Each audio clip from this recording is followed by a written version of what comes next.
This podcast is a member of the Voices of Wrestling Podcasting Network. Visit voicesofwrestling.com to hear the rest of our great podcasts, as well as show reviews, columns, opinions, and updates across the world of wrestling.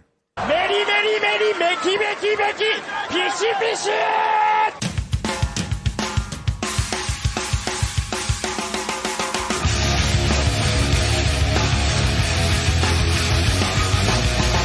You are listening to the Voices of Wrestling podcast with your hosts, Joe Lanza. X out and go listen to some boring podcast where they're afraid of their own shadow. Okay? Don't listen to Joe Lanza, because Joe Lanza's not changing. And Rich Craich. I like him. Who delivers this guy in a big spot? Joe, don't yell at me. I like him. In the big spot, who delivers better than this guy? Stop yelling at me. I agree.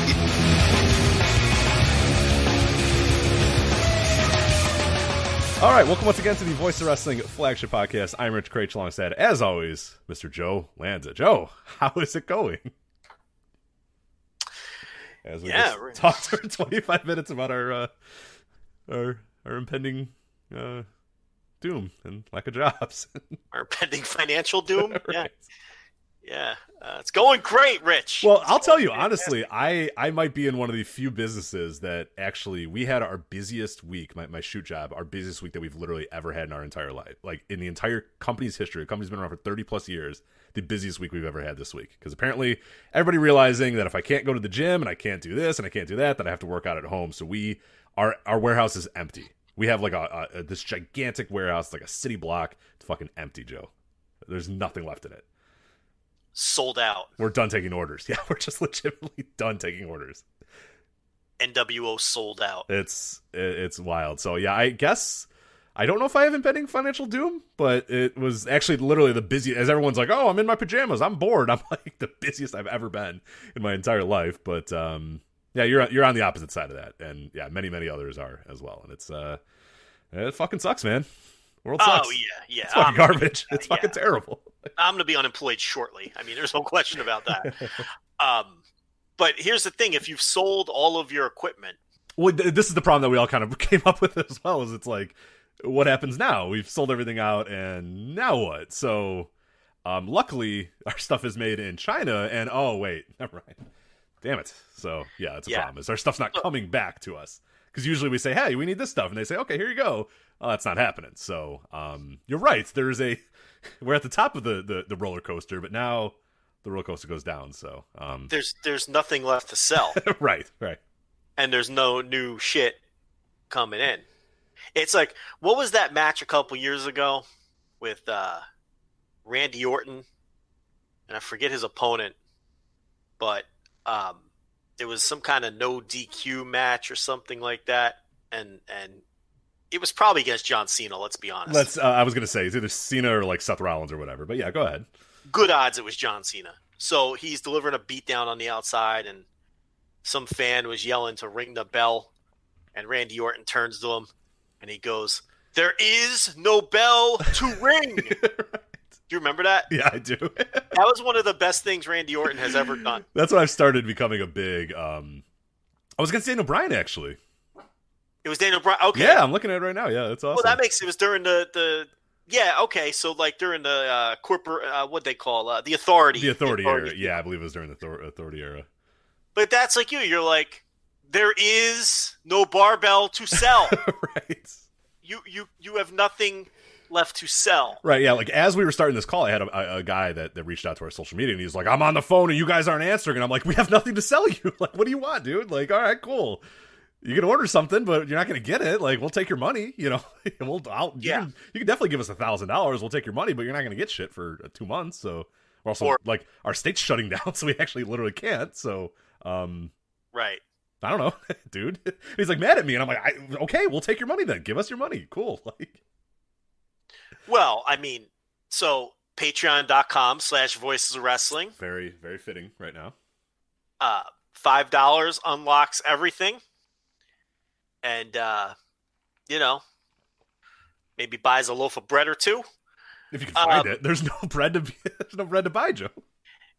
There is no bread to buy. It's a good point. I literally got the last loaf of bread last weekend when I went grocery shopping. My grocery store wasn't that bad. We were I only had like 2 items that I wanted to buy that I couldn't, and they were hardly vital. You know what I couldn't buy for some reason? Sweet potatoes. You want to try to explain that one to me? That doesn't seem like a hoardable item. Right. I almost feel like that was just happenstance. That might have just it just so happened that like a guy came in and bought a bunch of sweet potatoes, and that made it seem like it was. I feel like sometimes you go to the grocery store and it's like, darn, they're out of mangoes. That's kind of might have what happened there with the sweet potatoes. Right, maybe the delivery didn't come or something like that, or something. Yeah, I don't think that a bunch of people said, okay, I need bread, I need Lysol wipes, and of course, can't forget the sweet potatoes. Right. So I must have sweet potatoes. Yeah, that one kind of was just one of those things that would have happened whether the world was ending or not. And then there was this ground beef, ground pork blend that I get from the butcher. He makes it special for me. He couldn't do it because he didn't have the ground pork available.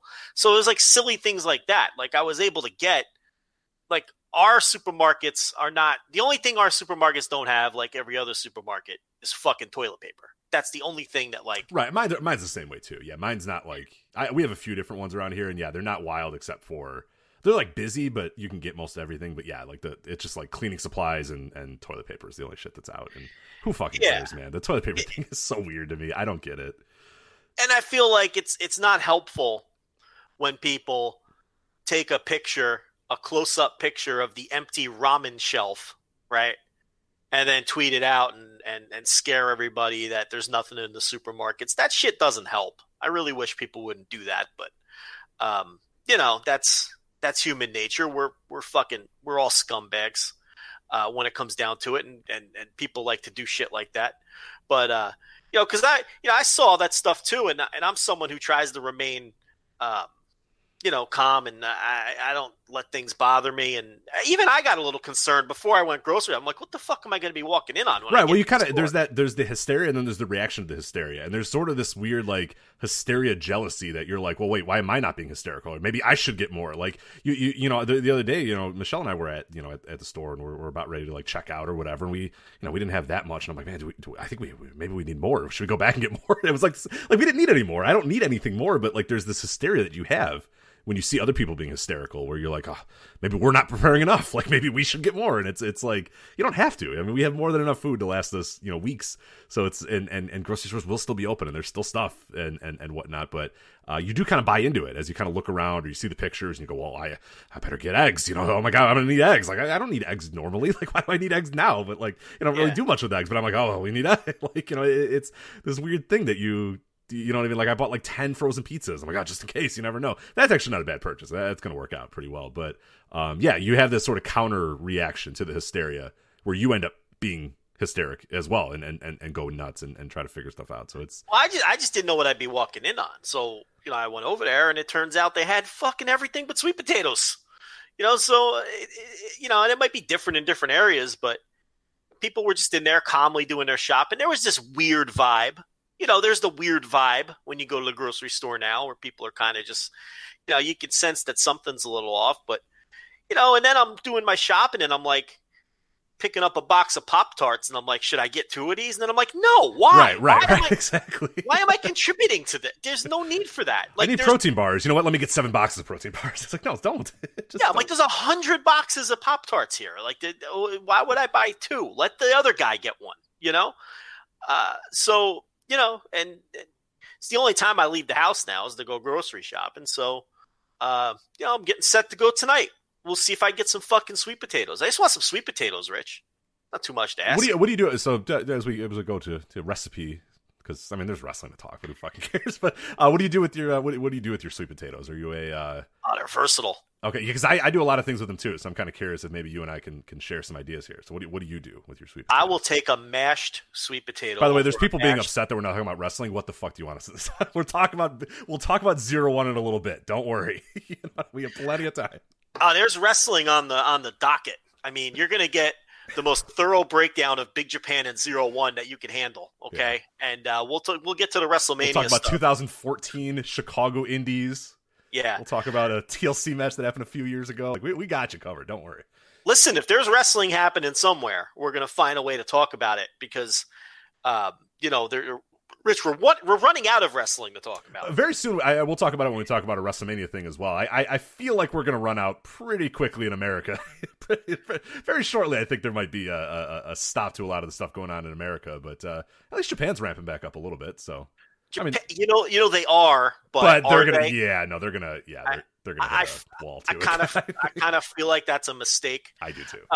When all of these promotions that are running are like taking people's temperatures before they let them in the building and handing people, little packets of hand sanitizer and then designating, areas of the building, not letting everyone leave at once, if you have to go through that many measures to run the show, then it's probably still dangerous to run the show. I mean, agree or disagree? Oh, absolutely. No, I was going to bring that up later as well. And it's a thing that I kind of have the same thought of when I see American promotions running, and I see, I was watching GCW, yesterday, and the guys are, shaking hands and spitting on chairs and hitting each other with it and spitting in each other's mouths and stuff. And I'm like, guys, yeah, let's be careful here. This isn't going to be. Yeah, I mean, here's the thing. I'm not going to sit here and preach and tell these promotions not to run these empty arena shows. And I'm not going to preach at the Japanese promotions for running their shows with fans. I mean, that's fine. I mean, I'm okay with that because it gives me something to watch and gives me something to talk about on this show and gives me something to give the paying customers behind the paywall. And as long as they're all operating under the parameters of what these governments want us to do, it's okay. I don't have a problem with people running. I don't. I didn't have a problem with the way AEW handled it, for Dynamite this week. But yeah, you're kind of tempting fate with kind of the stuff that you're talking about. I mean, do we really need to be spitting on each other? Now the counter argument would be, well, there's already so much contact anyway. I mean, we're wrestling anyway, and body fluids being exchanged. What the fuck is the difference? But it's kind of just an optic thing. At that point it becomes, maybe it isn't any more dangerous than what we're already doing, but isn't it kind of like sort of taunting the public when you're taking it another step and you're spitting on each other? I don't know. AEW is going to do a bloody match, this week. If they have a Dynamite this week, they're going to do the blood and guts match, and they're presumably going to be bleeding all over each other. Again, I don't know where I stand on that. It's on one hand, if they're testing everybody and because we also don't know what these companies are doing. AEW and WWE, they have the means and they have the connections to get everybody tested. I don't know if they're doing that. Neither one have announced that they're doing that, but maybe they are doing that for all we know. I have no idea. So if you get, 30 wrestlers in a building and you've all been tested and you're all clear and it's a closed environment, who am I to say? But yeah, it's a little icky watching these guys spit on each other. Yeah, like you said, it's kind of the optics of it where you're just like, oh man, like it's I enjoy that you guys are sort of saying, hey, in this, everything that's going on, we're going to still provide a product to you, but yeah, doing and it the GCW thing, it was Jimmy Lloyd and Matthew Justice, and they were serving Coronas at the bar that they were running at, of course. So Matt Justice got a bottle of Corona, chugged it, and then spit it in Jimmy Lloyd's mouth, and I was just like, man, Corona. It's so hilarious. Yeah, hilarious bit. And it's That's funny. It's one of these things too, where maybe it hits a little closer home to me too, because as I'm watching this, I'm getting, a call from my wife saying, hey, we're running out of masks at my place and there's a bunch of people that are positive, but we still have to go anyway. And it's like, oh, Jesus. Like the optics of, on one hand, I have somebody that's working at a hospital that's running out of masks, that is taking care of positive patients. And then on the other hand, I'm watching a show where dudes are spitting Corona in each other's mouths. And I'm like, man, it made me feel icky, even if maybe it shouldn't make, it's just one of these things where I'm like, oh man, shit.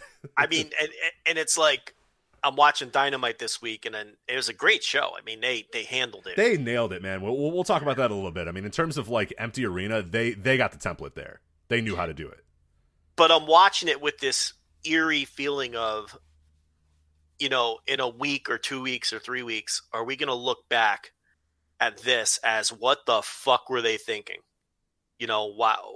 Can you believe that AEW and Game Changer and some of these other places were actually still running shows? Mm-hmm. Is that going to be our feeling in 2 or 3 weeks. I think it very well could be, but I do wonder as well. And it's slight conspiracy theory. It's not anything that I know or whatever.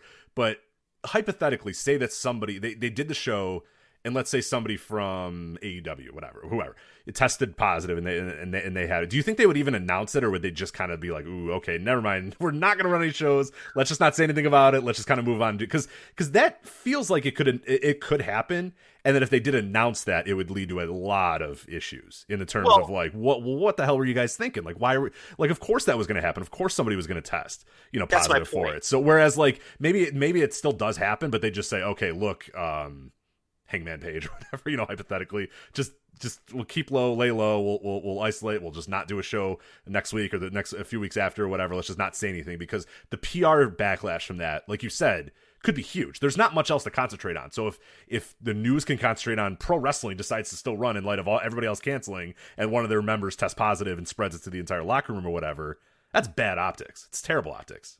It is. I think, like we talked about last week, though, I think pro wrestling still flies under the radar because it's just trashy, white trash entertainment in the eyes of the media. But there's no question, once an AEW or WWE wrestler tests positive, both companies have to completely shut down. And that's exactly what's going to happen. And someone is going to test positive in both of those companies. I mean, it's a given. It's going to happen. It's an absolute mortal lock. So it's just not a question of if, but it's a question of when. And then when it does happen, you have to shut down at that point, which is why I think WWE is very smart in that they are basically taping their WrestleMania matches right now and doing it ahead of time. Right, which I was surprised they didn't announce they were doing that. I think that was always the plan, even if they didn't outwardly say it. That's 100% the best idea. Do it when you can. Oh, yeah. Because you have God, right as we're recording this, like literally as we started recording this, Illinois announced a total shutdown. Like that's coming for Florida. That's coming for most of these states are going to eventually have it. I mean, Florida's spiking in terms of cases as well. So that shutdown is coming. So you get everything in the can as quickly as you can and figure it out from there for sure. The shutdowns are coming, and someone testing positive is coming, and then you have to shut down. You have to shut it down. So it's like WWE is doing the right thing. They're getting as much in the can as they can, including getting WrestleMania, pre-taped before, the 2-day WrestleMania. Because remember, last week when we did the show, nothing was canceled yet. WrestleMania wasn't canceled. WrestleMania weekend wasn't canceled. The indie groups and the Collective and WrestleCon and Gabe were all waiting to see. We were still sort of in that weird limbo, but a lot has happened. A lot happens every hour, let alone every day. I was going to say that feels like 8 months ago that we had the conversation about the indies. It does, which is why I say, as soon as fucking Kip Sabian, test positive for this thing, AEW is going to have to shut it down.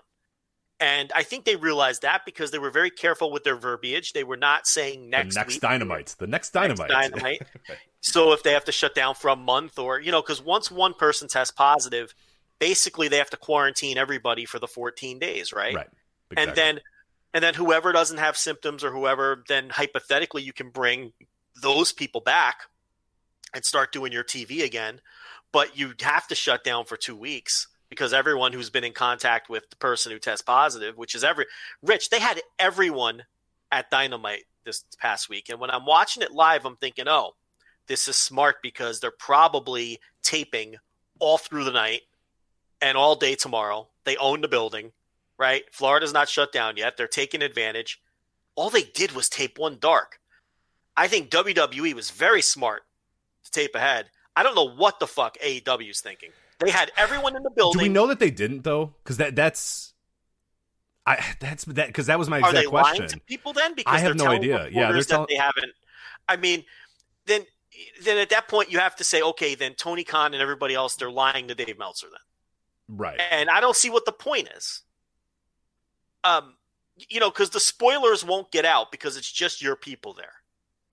Okay? So if you're concerned about that, I guess they're choosing to go at this week to week, and that doesn't make a ton of sense to me. You had everybody there. They should have been taping all day, went live, then taped all night, then taped all day the next day, and got as much possible in the can before everybody hit the point of exhaustion. Oh, absolutely. Yeah, I would have taped from 11 a.m. till, like you said, 10, and then say, okay, sorry, guys, thanks for coming by. Now we're good for another month and a half, 2 what months. Are you taping dark for? I mean, why that made no sense to me either. I was kind of surprised. Here's what you do. You tape 3 or 4 matches that are totally non-canon involving your undercard people for dark, and you show 1 a week. Dark is now a 20-minute show, and it has 1 match. And the match is like Peter Avalon versus Kip Sabian every week. I mean, what are you doing wasting your time, this precious time and the precious resources you have right now? Because things change by the hour. And you taped a dark instead of taping next week's TV. I really can't understand the mindset over there or what they're thinking or why they're handling it the way they are. It doesn't make sense to me. I would just be getting as much footage as possible on tape. Well, I think what's so weird too is there was a bunch of guys in that show that were just like there, like MJF's just there. And that's why my thought was, oh, they're taping everything, because which is why I kind of think they. But you're right. What's the reason to lie to everybody and say that you're not doing that? Why is Tully Blanchard there? Oh, geez. It's like, well, and I don't even mean from the perspective of why were all of the older people there, because do we really need? It's like, forget that Tully Blanchard and Jim Ross and Jake Roberts and Tony Schiavone and whoever else I'm forgetting are in the higher risk, at least from an age perspective, right? Forget that for a second. That's an entirely different argument, whether you want to protect those guys. And on one hand, you do. On the other hand, Tully Blanchard and Jake Roberts and these guys, they're grown men too. And if they insist upon, we don't know the conversations that went down. Mm-hmm. Maybe somebody called Tully Blanchard and said, hey, Tully, you can sit these out. And Tully said, fuck you. I'm coming to work. And it's like, well, okay, I kind of get that too. Maybe these guys don't want to feel like, they're being sheltered. So I don't know the conversation. But just from the perspective when I brought up Tully, it's like, why do you need him there if you're only doing this week of TV and he's just going to be one of these people, sitting around the ring and it's like you don't necessarily need as many people there as they had. That's why I was stunned when I found out they didn't tape anything ahead. Mm-hmm. Because I just figured if they're all there to the extent that, people who aren't even being pushed and people who you don't need to be there were there, then I figured that they were going to put stuff, weeks and months ahead. Well, because you're at the point now where, I mean, like we said, last week felt like 8 months ago. Like, remember last Wednesday, Dynamite was in front of fans. You know what I mean? A week and 2 days ago, they were in front of fans, a full arena.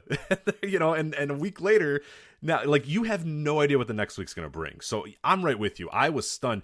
And part of me still doesn't believe it because I know that there's smart people back there and there's smart people running that company to the point where I can't fathom they didn't tape other stuff.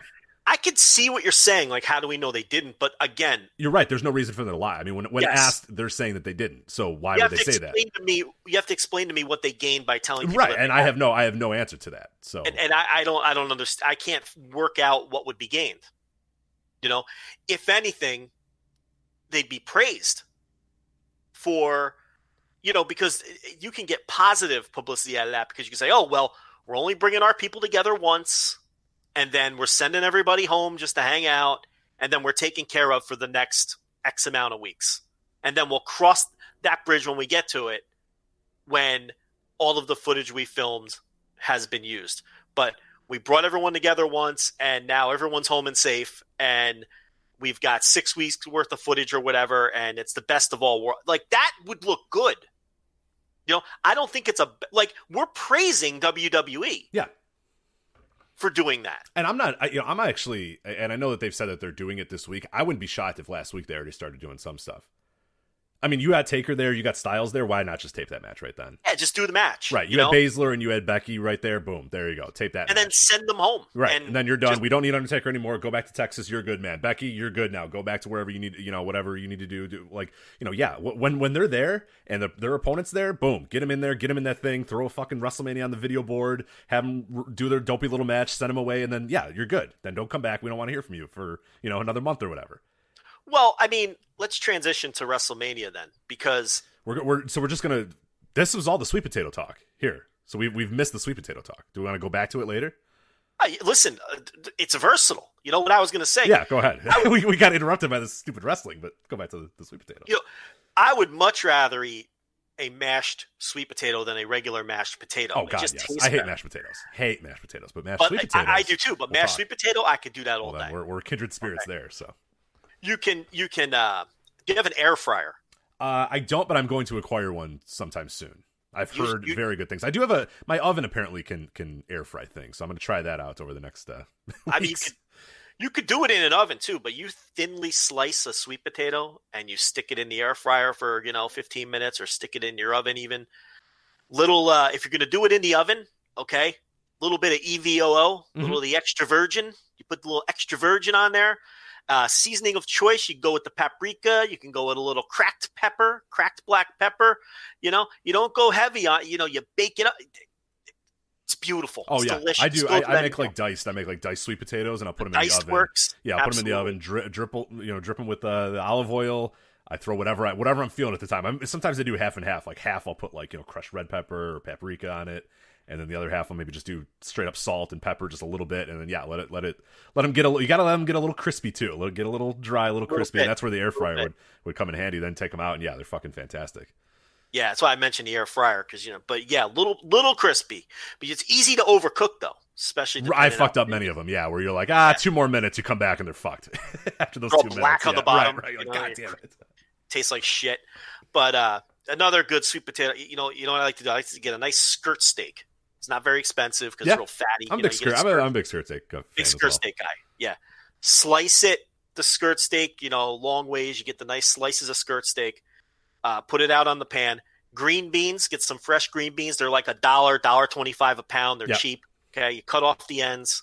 That's the part I hate to do. The cut off of the ends. It takes fucking it takes like 10 minutes, and it's such a pain in the ass. I hate it so much. I love green beans, but God, it's just like those 10 minutes of my life. I'm like, motherfucker. Everybody like dink as you're cutting them off, one by one. You're like, fuckers.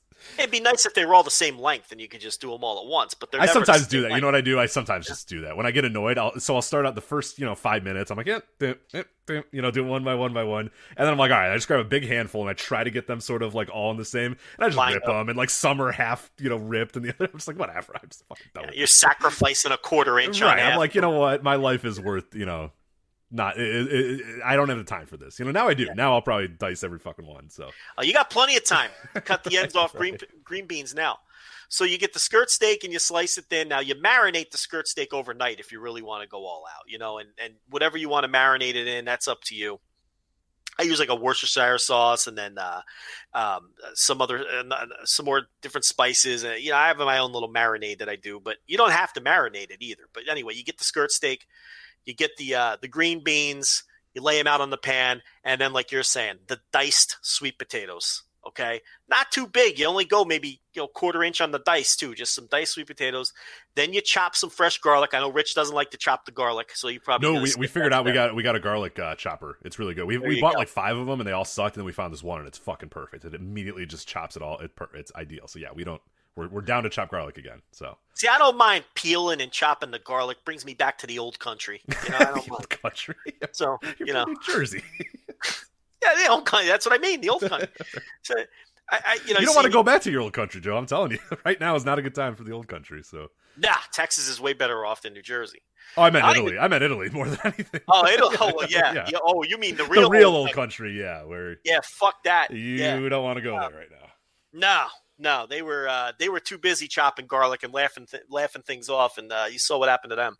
But so yeah, you dice the garlic, and then you sprinkle again the EVOO, get the olive oil involved over the beans and the sweet potatoes and the skirt steak. Then you sprinkle the fresh chopped garlic over the top. Okay, you bake that at about 375, and the time depends on how much steak you have out on there, But you bake it at about 375. You get once those beans and the sweet potatoes are soft, and the steak is at a nice medium well, you pull that out. Rich, it's delicious. I highly recommend it. So I usually have the steaks like on the grill, and then we're doing the beans on like a frying pan or whatever. But I like the idea of putting it all in the oven, one plate, one tray. That's not a bad idea.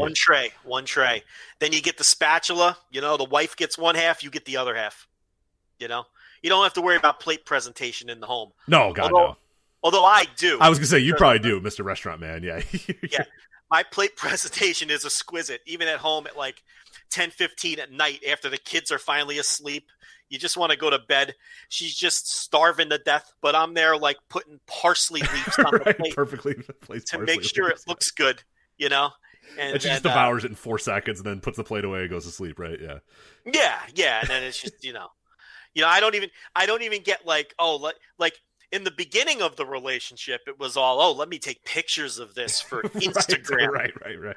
I want my friends to see what this man of mine puts together. And that, no more. It just, like you said, it gets devoured in 30 seconds and she goes to bed.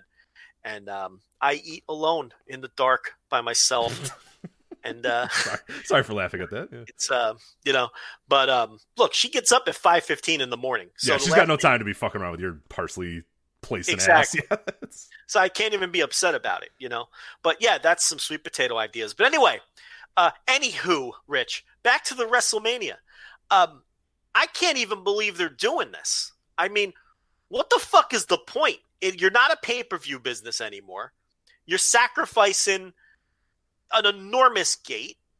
I really don't get it. I mean, is it just like bravado? Is it to say everything else in the world is canceled, but I'm Vince McMahon, damn it, and we're having WrestleMania? Is that really what the point is here? Because otherwise I don't see a point. Does he really think that millions of people are going to be so bored that they remember that pro wrestling exists and they're going to order this show? Because if that's the angle, he's fucking delusional. No one's ordering this thing. I'm at a loss as well, and there's been a lot of different debates about this of why it's still going on, why they're doing this. And one breath is, okay, you don't want to delay everything. You don't want to delay all these stories until May or June or July, whenever the hell things get back to normal or whatever. And why not? Why? I don't get it. Why not? I get it on one breath, but the other breath that I do is I'm somebody who really cares about the branding of stuff, the names of stuff, the history of stuff, and the idea that WrestleMania is going to be the blow off of these big feuds and all this sort of stuff done in an empty arena. Because let's be honest, we saw Friday, we watched Monday. Empty arena wrestling sucks. The way WWE presents it absolutely fucking sucks. It's awful.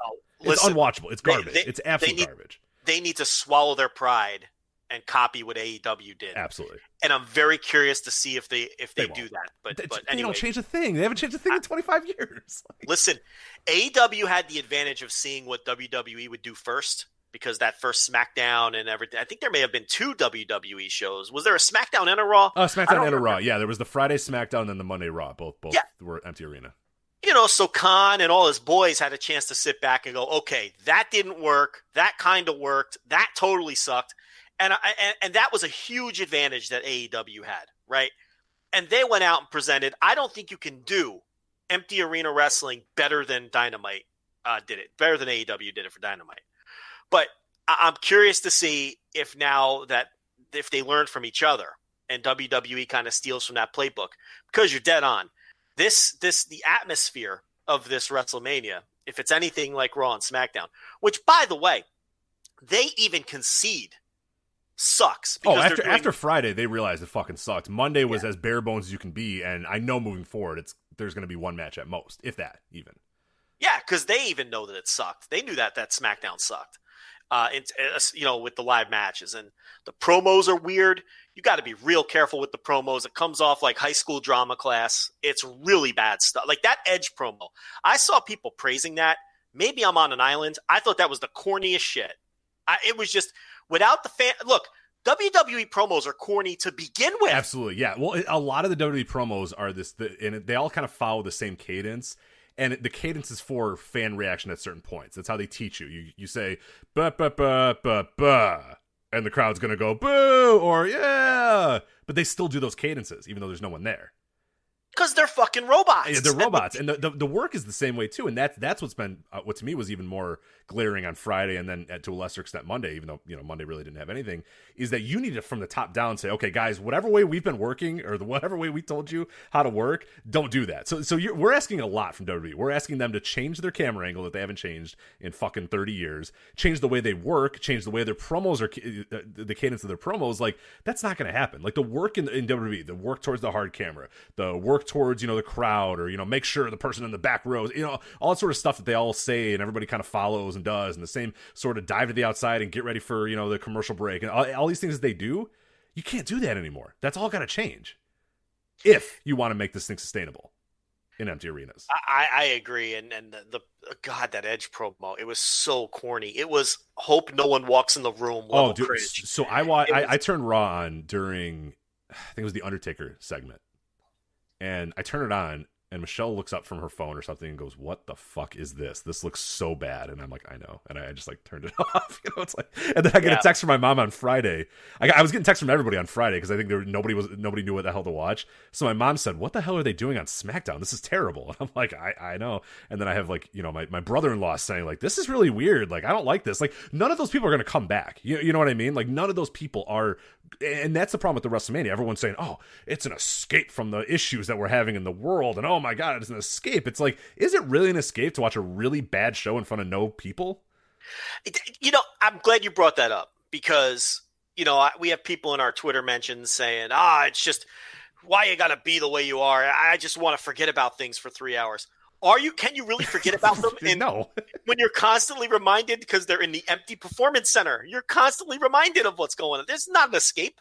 It's a constant reminder of the fucking shitstorm that we're in. So I don't understand that mindset either. I don't really see any of this as an escape. It's all you're watching this with what's going on top of mind because they're in this position because of what's going on. You can never forget. You can't escape from. Maybe if you fucking watch a movie or binge a show on Netflix or something, you can escape. But these wrestling shows are the furthest thing from an escape. Right, exactly. They're glaring neon signs of what's going on. There's next to the news, they're the least escapism you could possibly have.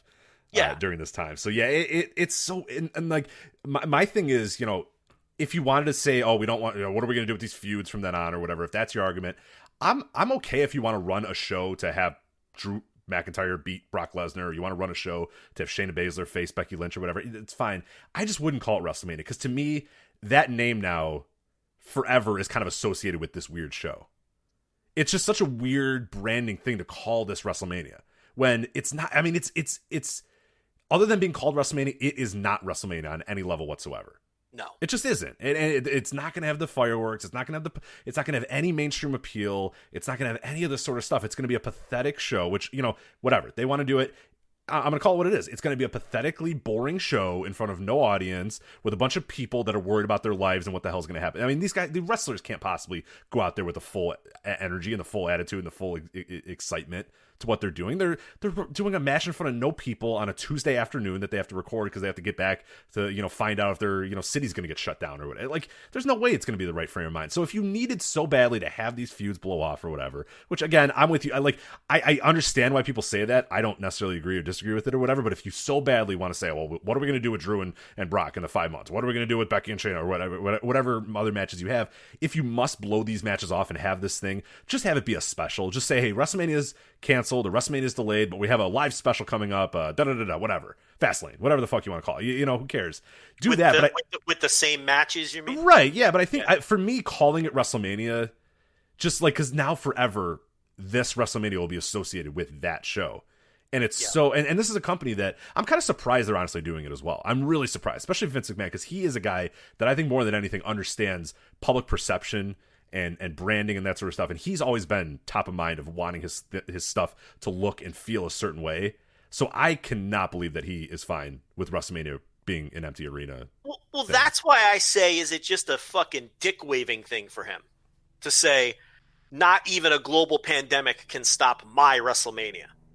Is that the angle he's approaching? Maybe, but I mean, it is though. You know what I mean? I know you're trying to think in his head, but yeah, I guess that's the mentality of it. I would love to know who in that room is for this and who in this room is against it.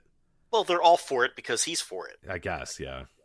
I mean, it's, but you mean if they were injected with truth serum, who would be for it? Right. Who understands that having a WrestleMania, this way taped days in advance and stuff. If it's me, look, no one knows what the world is going to look like in a week, let alone a couple of months. But if it's me, I'm not burning off all of my my top money matches that I've built towards.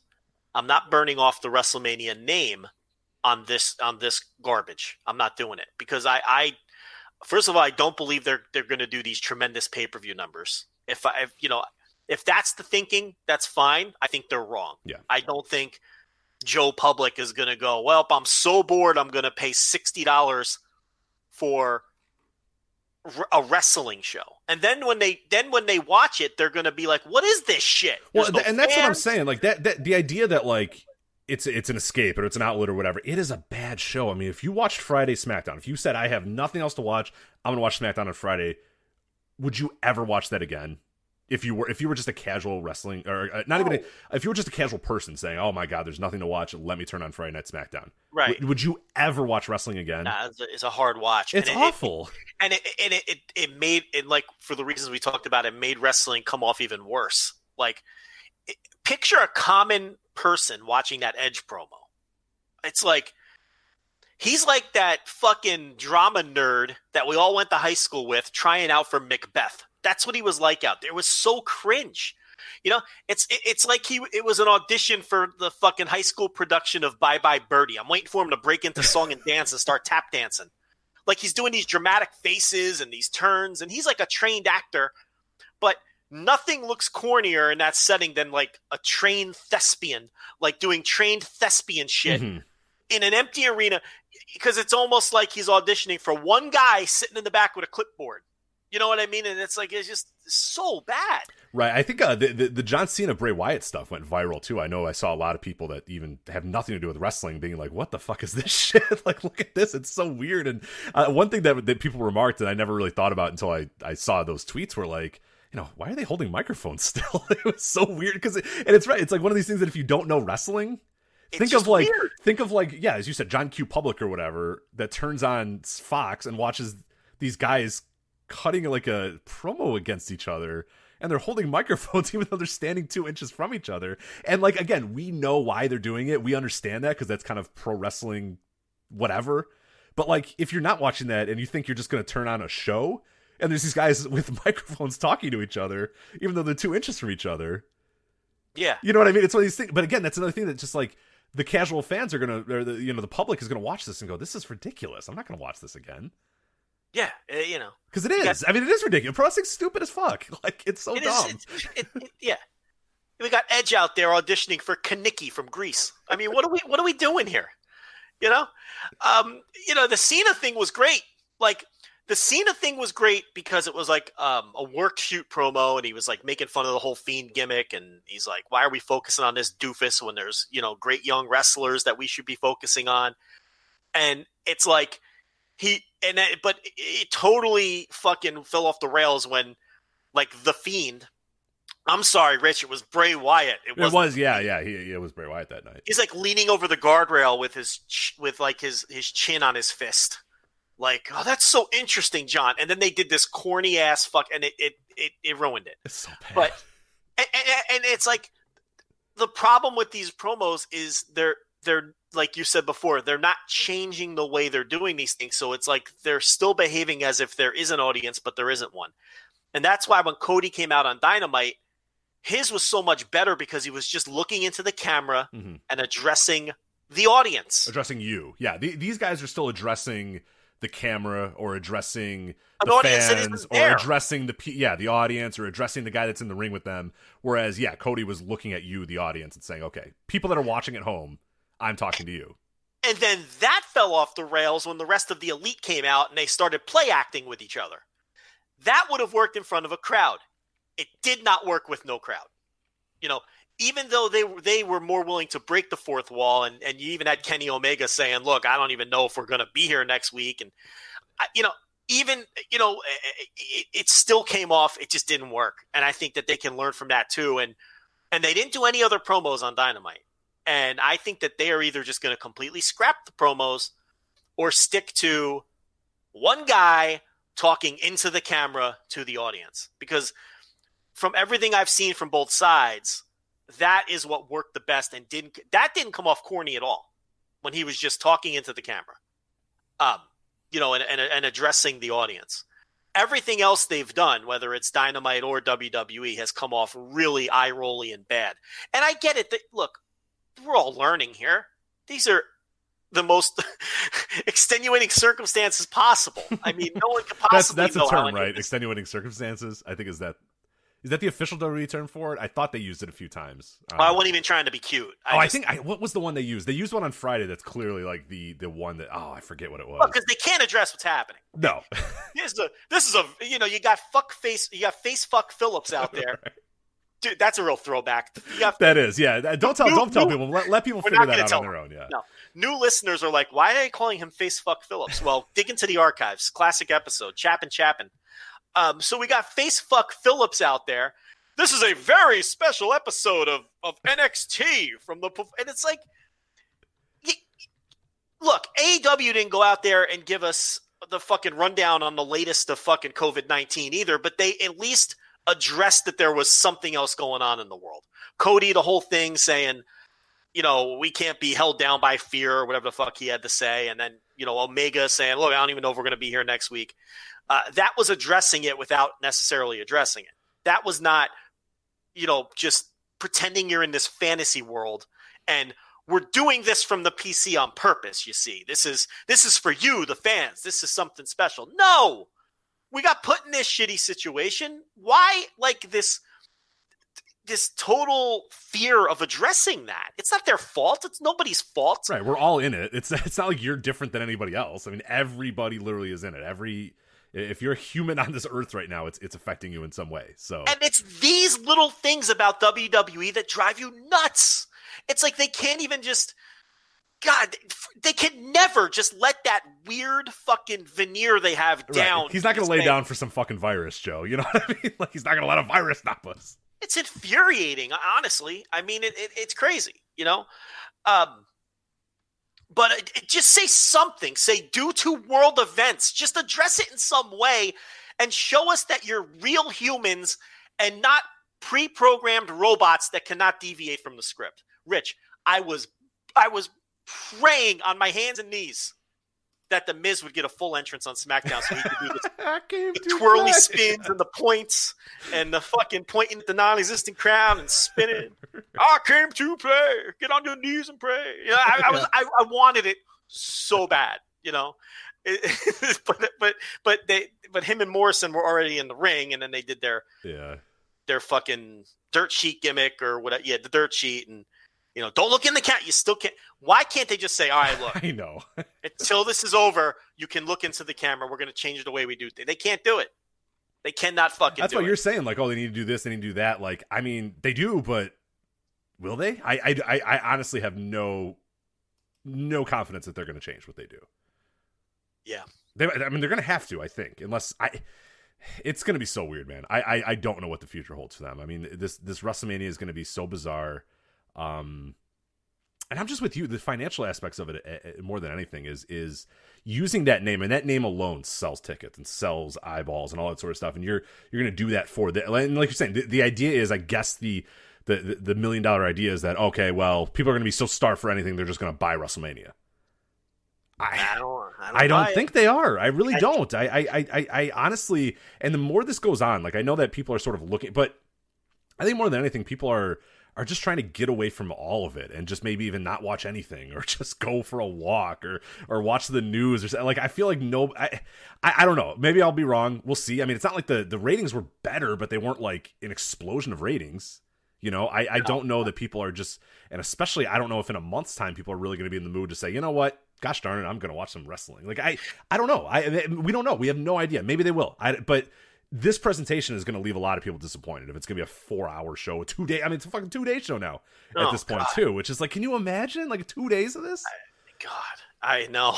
With Gronk? Oh, you got Gronk, though. So, I mean, hey. That's the thing. I'm just thinking from a business perspective. Why not wait it out? Why are you going to burn off Goldberg's appearance and Gronkowski's first appearance or whatever? I guess he's appearing on Raw today, or SmackDown. Yeah, today, as we record this, I think he's going to appear on SmackDown in a few hours.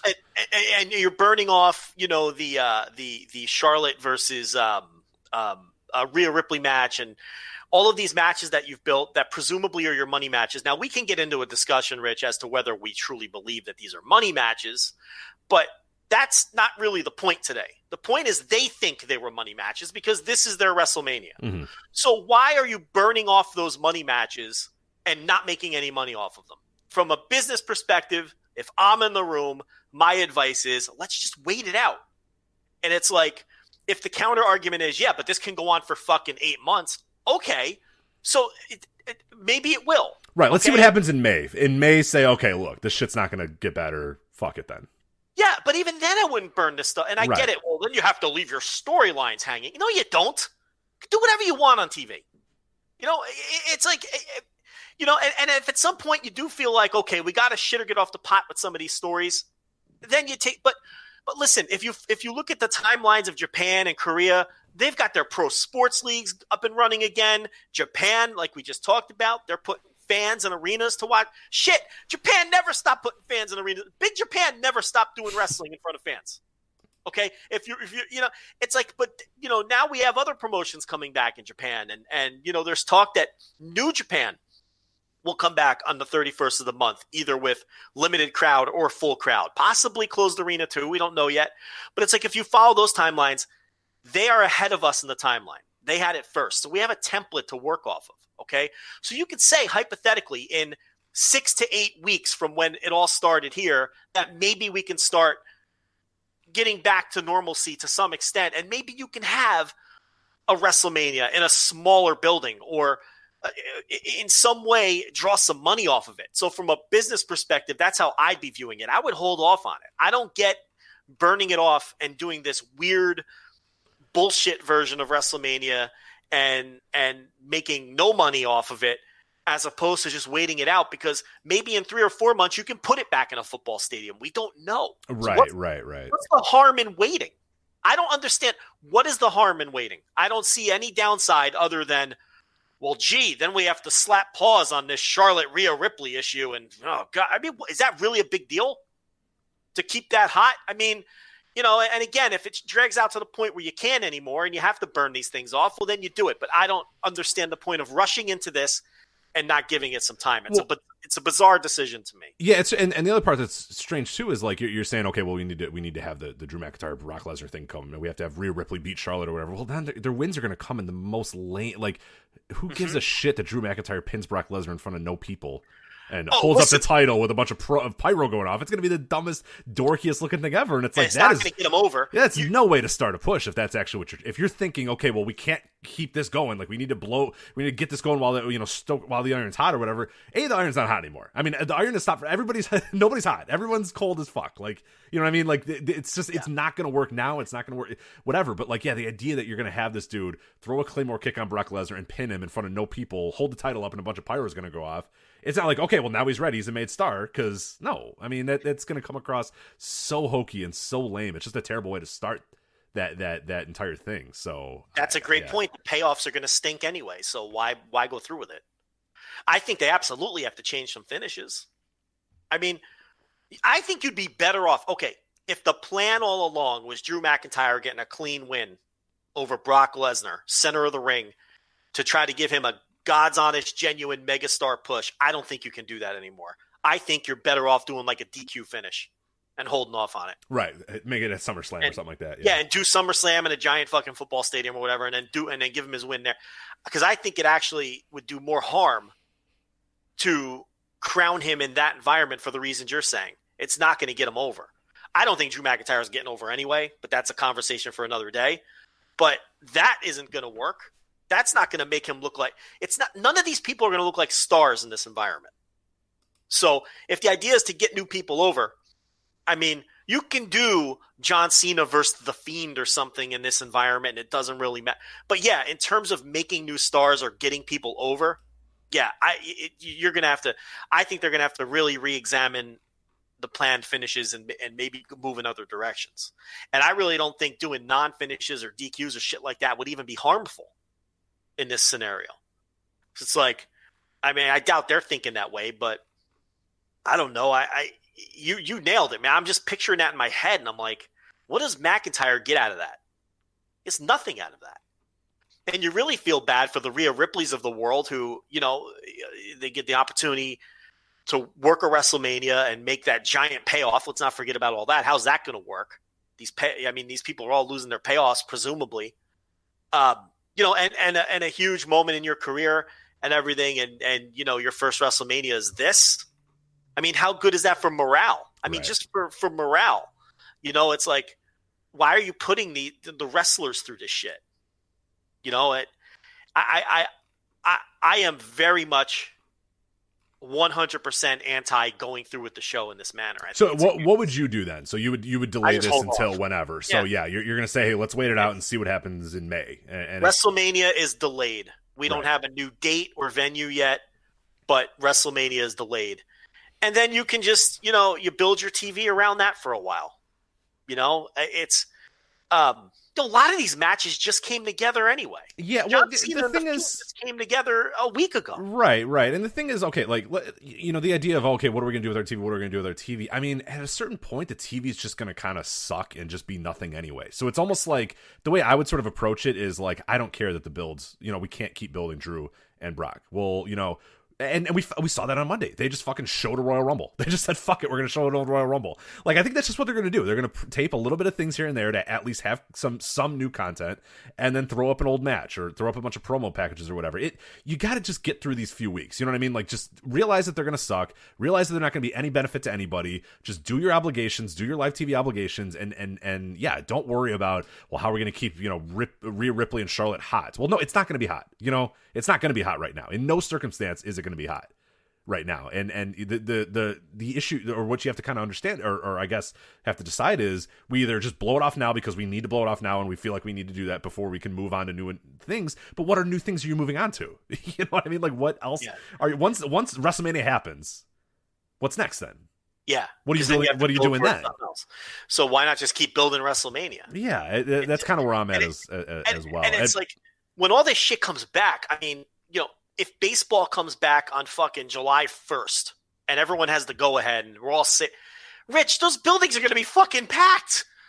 People are going to be swinging from the fucking rafters when shit comes back because we're all dying for shit to do.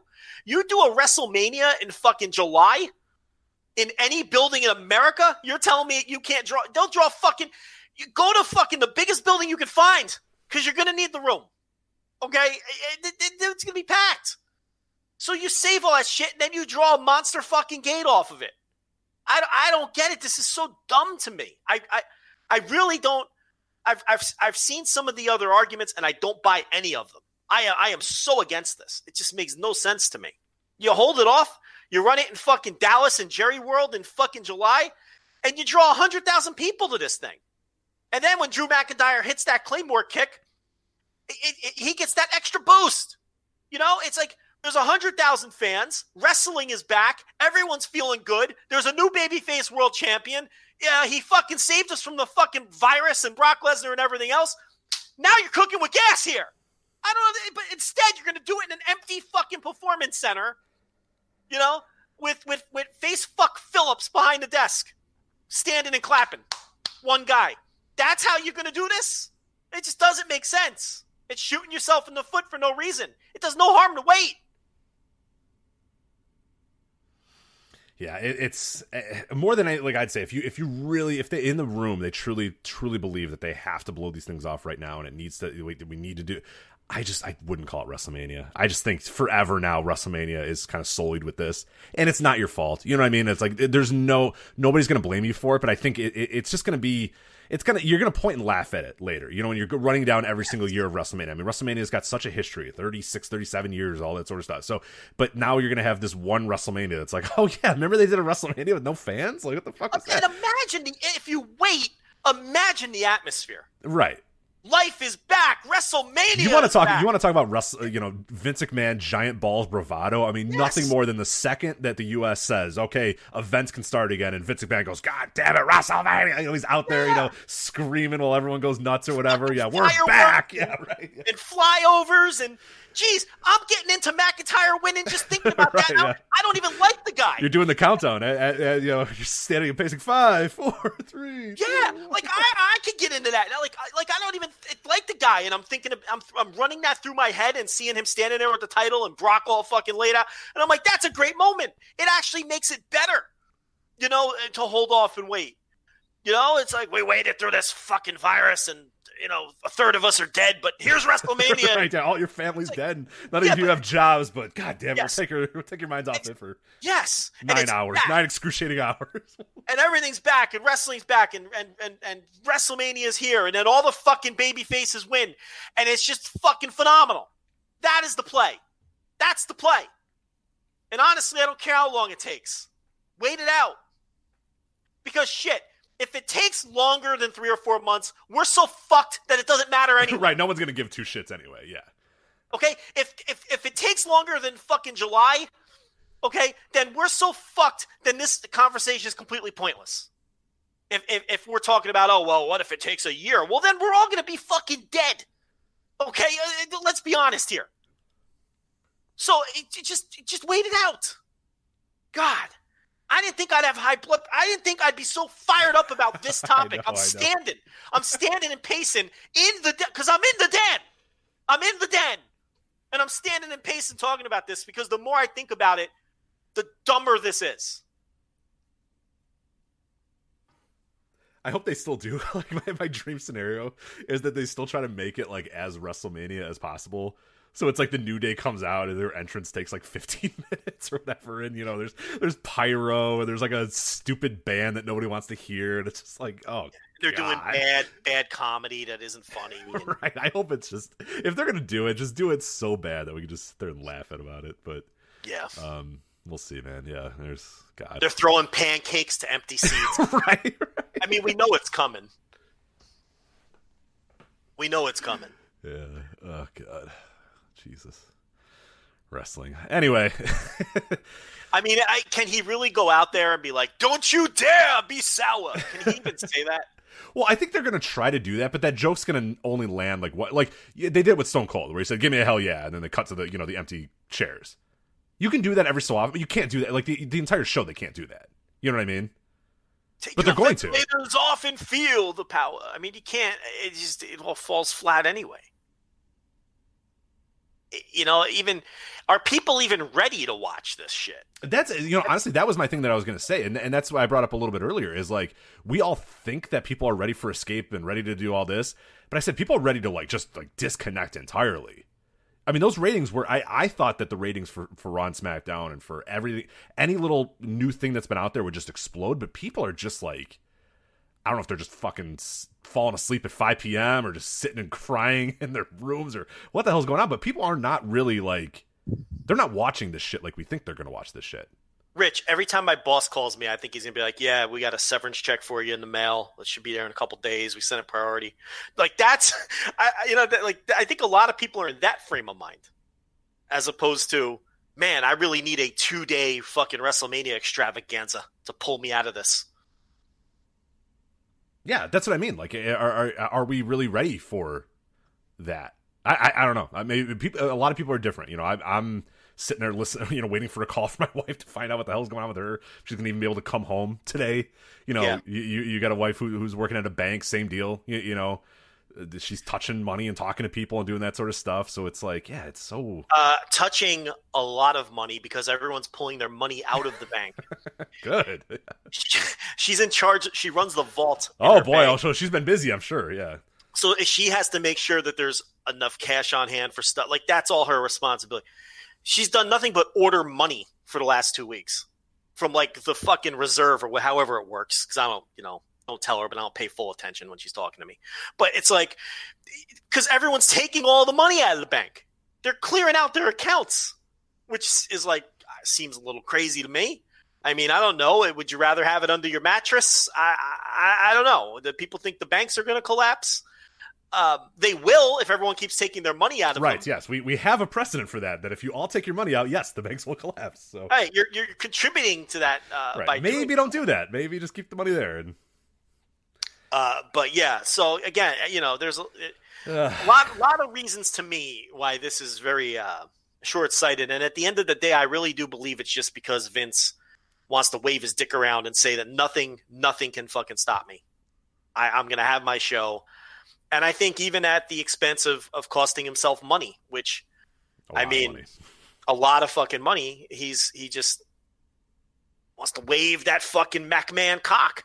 That's what he wants to do. That's what he's doing. He's waving the cock, Rich. He's a genetic jackhammer. He can do that. That's right. He's got the grapefruits. But I was happy to see, because at this time last week we were talking about the indies and all that was going to go on. I mean, make no question, they still fucking lost their asses at WrestleMania weekend. But it looks like little by little they're recouping some of that money. WrestleCon appears to be recouping some of the money that they had, and GCW looks like they're doing okay. So, I guess it's like they're not good. I can't be like happy. I'm glad that they're only losing like $100,000 as opposed to $200,000. But it's still a bloodbath, man. It really sucks. Yeah. They took beatings, but they're not out of business now. Right? Like it felt like last week at this time, or even when WrestleMania decided. I think what was that? Maybe Friday or Saturday, whatever day that WrestleMania officially moved to the Performance Center, quote unquote, but didn't get canceled, and the state of Florida didn't cancel them or whatever. It was like, oh dear God, these indies are just gonna absolutely fucking and thankfully people stepped up and places stepped up and businesses stepped up and said, okay, no, here's your money back, here's your deposit back or whatever. Because it, like when WrestleMania just moved and the state of Florida was just like, well, hey, we have nothing to worry about anymore. Like that was like the death knell. Like if those guys weren't gonna get their money back on deposits or this sort of stuff, fucking death for high spots, for GCW, for all those. So it's good to see that they're gonna survive this, hopefully. But yeah, it's still unfortunately hard to get too excited about it. Yeah, well, I mean, WrestleCon got their money back from the hotel. They got it back from the New York Yankees. They got it back from a couple of different. But yeah, I mean, the airline money, you're probably never seeing that. I mean, they're all getting credits, but credits aren't the same as getting your money back. So yeah, there's still money lost here, but compared to what we talked about last week, it looks as though they're all going to survive. I mean, WrestleCon is already talking about running LA, and moving forward with that. It all ended up working out at least as best as we thought it could. They were never going to recoup everything. The wrestlers lost all their bookings, but like we talked about at the top, there's a lot of promotions running these empty arena shows, and a lot of them are, basically wrestler benefits, collecting donations and whatnot from fans to keep the wrestlers going, at least get them some money with all of these canceled bookings. Because a lot of these indie wrestlers who, do it full time, they make enough to do it full time, but they weren't exactly banking hundreds of thousands of dollars in savings for. Right. So these people are the Weekend Warriors aren't doing very well either. I mean, let's be honest. Whatever your job is, but especially the full timers. Yeah, it's full timers. They're living weekend to weekend, booking to booking, and it's always a very hard decision to decide. Okay, I'm gonna. It's scary to say I'm gonna do this full time now and quit whatever my shoot job was, and and when those bookings just completely dry up for however many months this is going to last. I mean, and it's not like, real jobs are hiring right now. So it's like, you can't just go out and get a job. I mean, business, it's the opposite, unemployment is climbing. So, they're going to do these empty arena shows until government agencies tell them they can't, to try to help these wrestlers out. So that's ugly. And a lot of these wrestlers who had 7, 8, 9, 10, 11, 12 WrestleMania weekend bookings, for some of these wrestlers, it was going to be the best weekend of their life.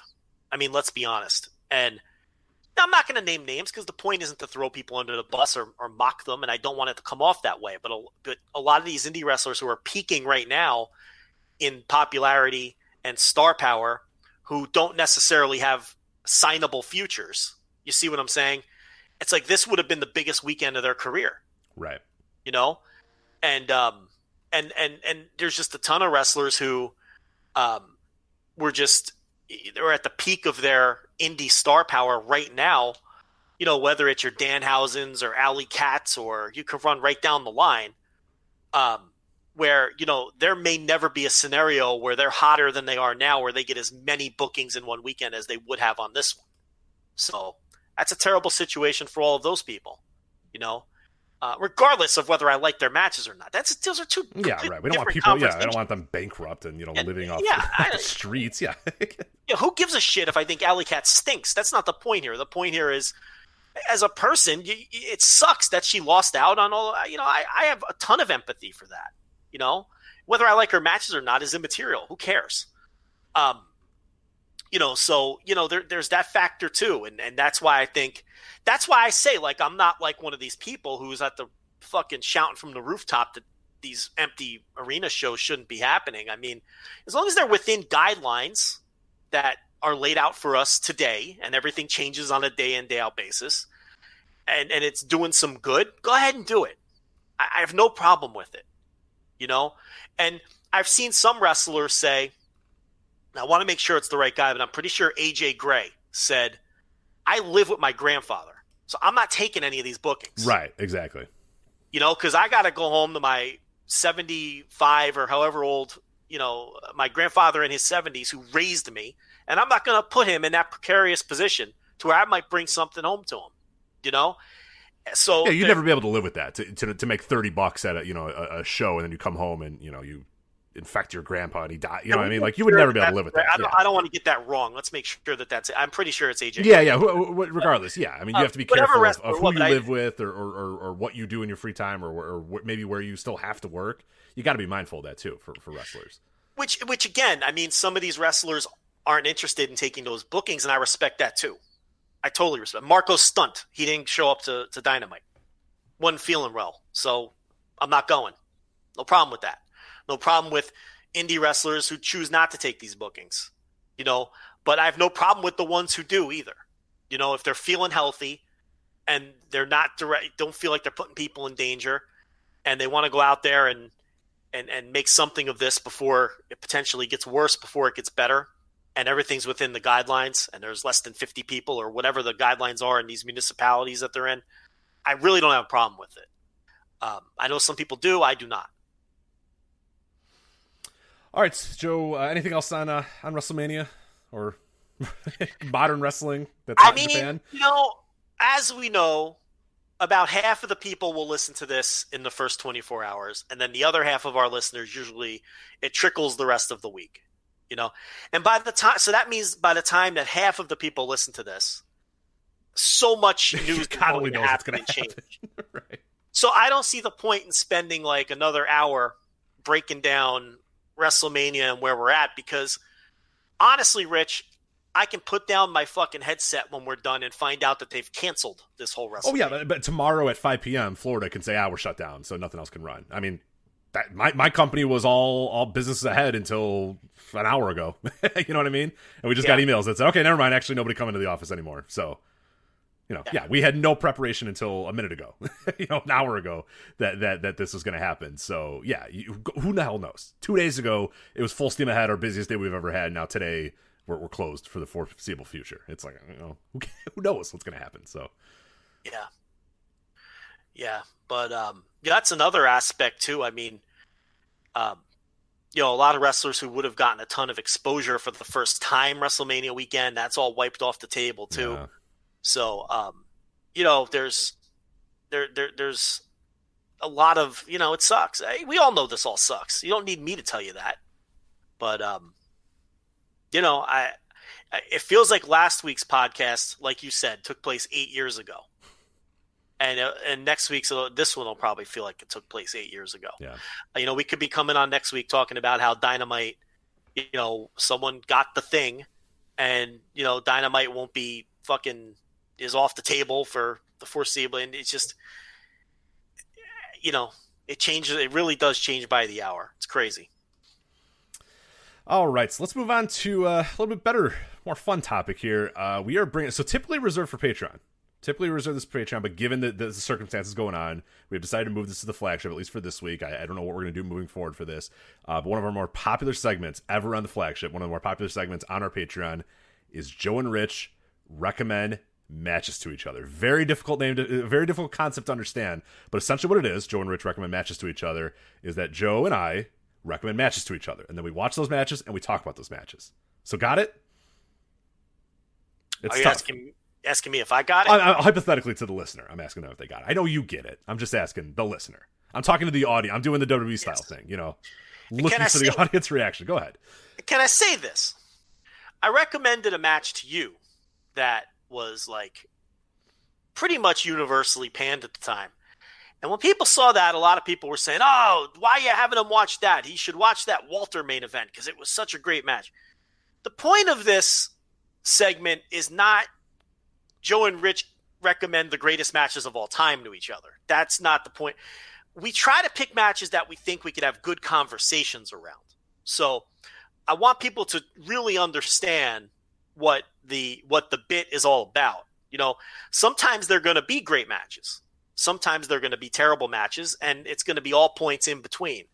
But when one match I thought that I recommended to Rich at one time, and you can listen to it behind the paywall, patreon.com/Voices of Wrestling. I think I gave you an Owen Hart, Barry Horowitz house show match. Yes. From Los Angeles. And not because, again, it was one of the greatest matches you were ever going to see, just because I thought there would be interesting talking points that we can discuss about that. It wasn't Owen Hart. It was technically the Blue Blazer. It may have been the Blue Angel. I don't even know if he was Blue Blazer at that point. But, so the point here is it's not just great matches that we like to do here. It's just matches that have interesting jump points for conversations. So, I guess we should talk about now. We tweeted out the two matches that we picked, right? So, we did. Yeah. So the two matches were Eddie Kingston and Keith Walker from AEW. That was my pick. It was November 29th, 2014, which you can watch AEWOndemand.com, promo code AAW Family. You get your first month free. So that's a cool thing they're doing. And they're uploading a ton of shit on YouTube as well, AEW. So great opportunity to watch some stuff there. And the second match, that was my recommendation to you, and your recommendation to me was Mark Andrews, Eddie Dennis, Progress Chapter 76, Hello Wembley. And that's actually available for free, that entire show, on Progress's YouTube page as well. So nice and easy. You can watch both those pretty easily for free. Yeah. So, and that's kind of also why we brought back the segment, because we're running out of, first run wrestling to watch. I think we're all running into that problem, and who knows what's going to happen. But a lot of these promotions have been very gracious in putting out a ton of free content. I mean, we see it everywhere. And maybe we can expose people to some of these subscription services and some of these places where you can watch some older wrestling, because that might be all we're left with sooner than later. But what match do you want to start with here? It's up to you. We can do either way. You make the pick here. So I think what we do is first we explain to the audience and to the other person why we chose the match for them, and then we let that person talk about the match and give their impressions of it. I have no idea what Rich thinks of my match. Let's just start with that match then. Okay. So I picked Eddie Dennis versus Mark Andrews from Hello Wembley, Tables, Ladders, and Chairs. I picked that for Rich, and I also made it a point to tell him to make sure he watched the pre-match video package along with the match itself. And the reason I picked that match for Rich is, number one, I knew he never watched it, and I knew he had no idea what happened in the match, which I assume we're going to get to in a minute. The unfortunate circumstances around the match itself. Yeah. So I knew he'd get a real kick out of that, and we could have some fun with that. And I also picked that match because I thought the build to the match and the video package would be something that would be right in Rich's lane. He loves that shit. So I wanted to see if that would resonate with him or not. So I know it resonated with me. The whole build to the match, the former tag team partners, and then Eddie Dennis doesn't feel like he's getting the respect he deserves. He thinks Mark Andrews is selfish, and he's sick of Mark Andrews paying attention to his dopey band. He attacks him at the concert, and they're a popular tag team. They end up splitting up. They're not friends anymore. It was a feud to me that felt real, and it felt legitimate, and I thought the video package captured all of that very well.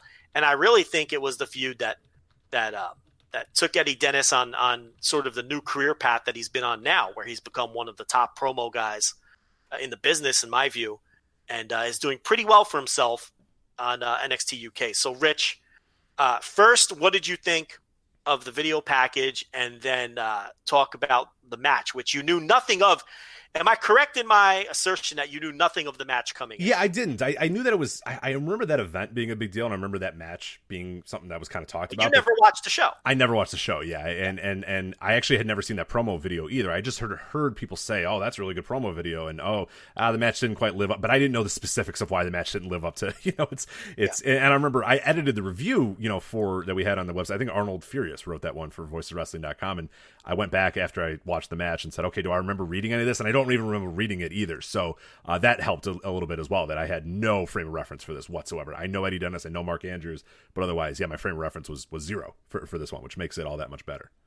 Yeah, and I'm curious too, because you weren't like a regular Progress watcher, so you really didn't have any kind of connection to the FSU tag team either. So I'm curious if the video package and the build to the match moved you in any way, considering you were basically coming in 100% cold. So what did you think of the video package? Yeah, the video package was incredible. I couldn't believe it was very long, and there was a point where I was like, okay, maybe it doesn't need to be as long as it's going to be, because it goes on for it's legit 5 minutes, but it's really good. It has you hooked.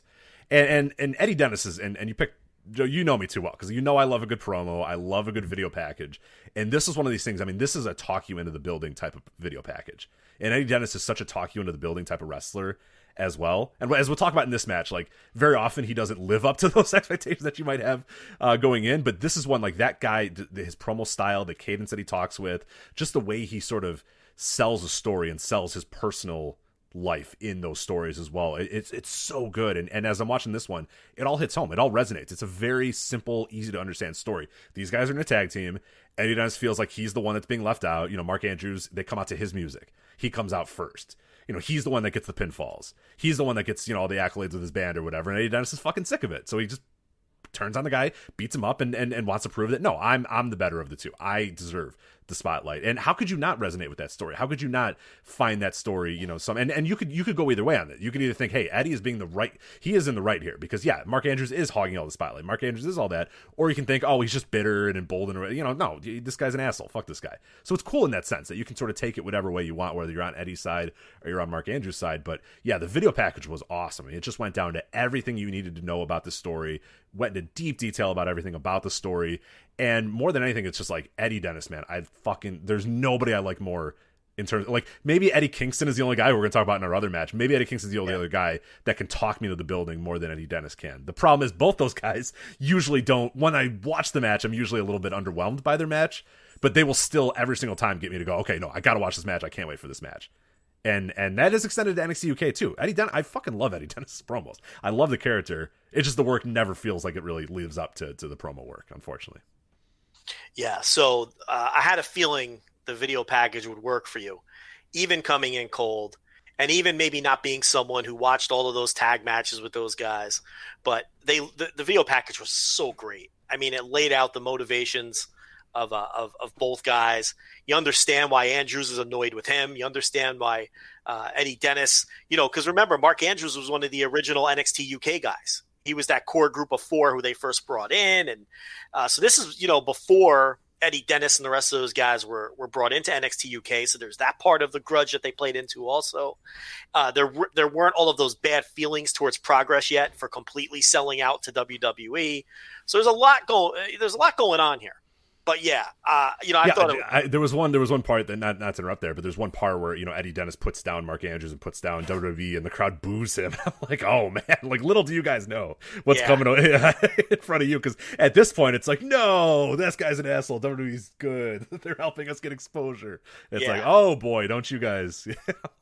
Little do you know what's gonna happen to your fucking little Brit Rest in another year, but.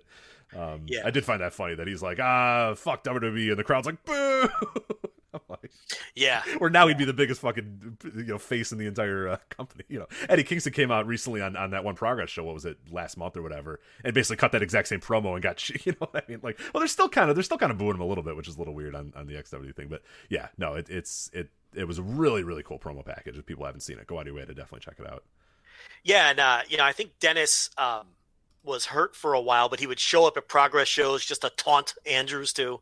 So there was a lot too that didn't even make it into this extremely long package.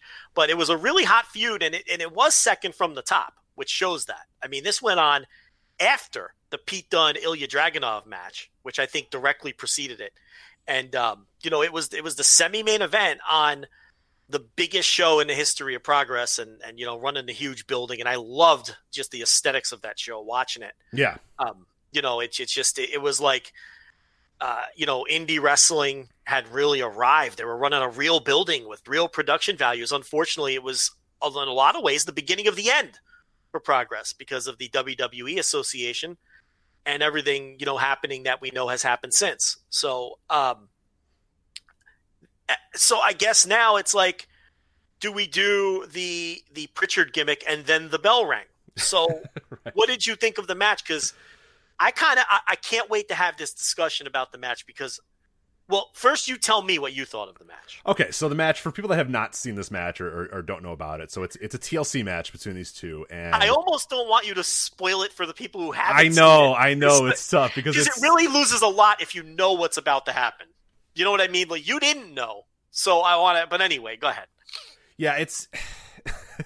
Should I spoil it or not? I don't know what to do. Yeah, go ahead. We got to talk. Okay, we got to talk about it. This, so anyway, this is like talking about The Sopranos and not talking about how it ends. Right, exactly. You've had just watch it. You'll figure it out. It's like, yeah. You've had plenty of time to watch. It's years ago, so I think it's okay. Go ahead. So they have a match. It's TLC match, of course, which is a great build to it as well. These guys need to have weapons to beat each other's asses with, so it's perfect. It makes sense from that aesthetic. So. Very ambitious TLC match. They do a lot of stuff that's really, really cool and really cool ideas and whatnot and great ideas and big spots or whatever. The only problem is, and one of the unfortunate issues of this match is, I don't know what happened, who bought it, I don't know any of the backstory. I'm hoping that maybe you know some of it. The tables that they have for this match don't fucking break, ever. They're the strongest. I've never seen a table stronger. I don't know who bought these tables.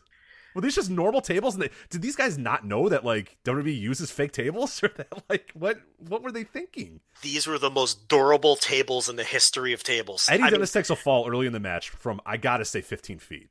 Yeah, and just bounces off the table, and it's like ooh. And then Mark Andrews takes it, and then Eddie Dennis lifts him up and puts him through a power bomb through the table, and he just bounces off, and it's so bad. They keep trying like a fucking trampoline.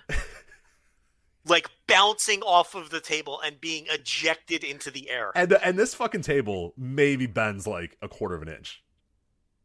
From these full-grown men landing on it from 50 This feet. table is the toughest motherfucker I've seen in the history of wrestling.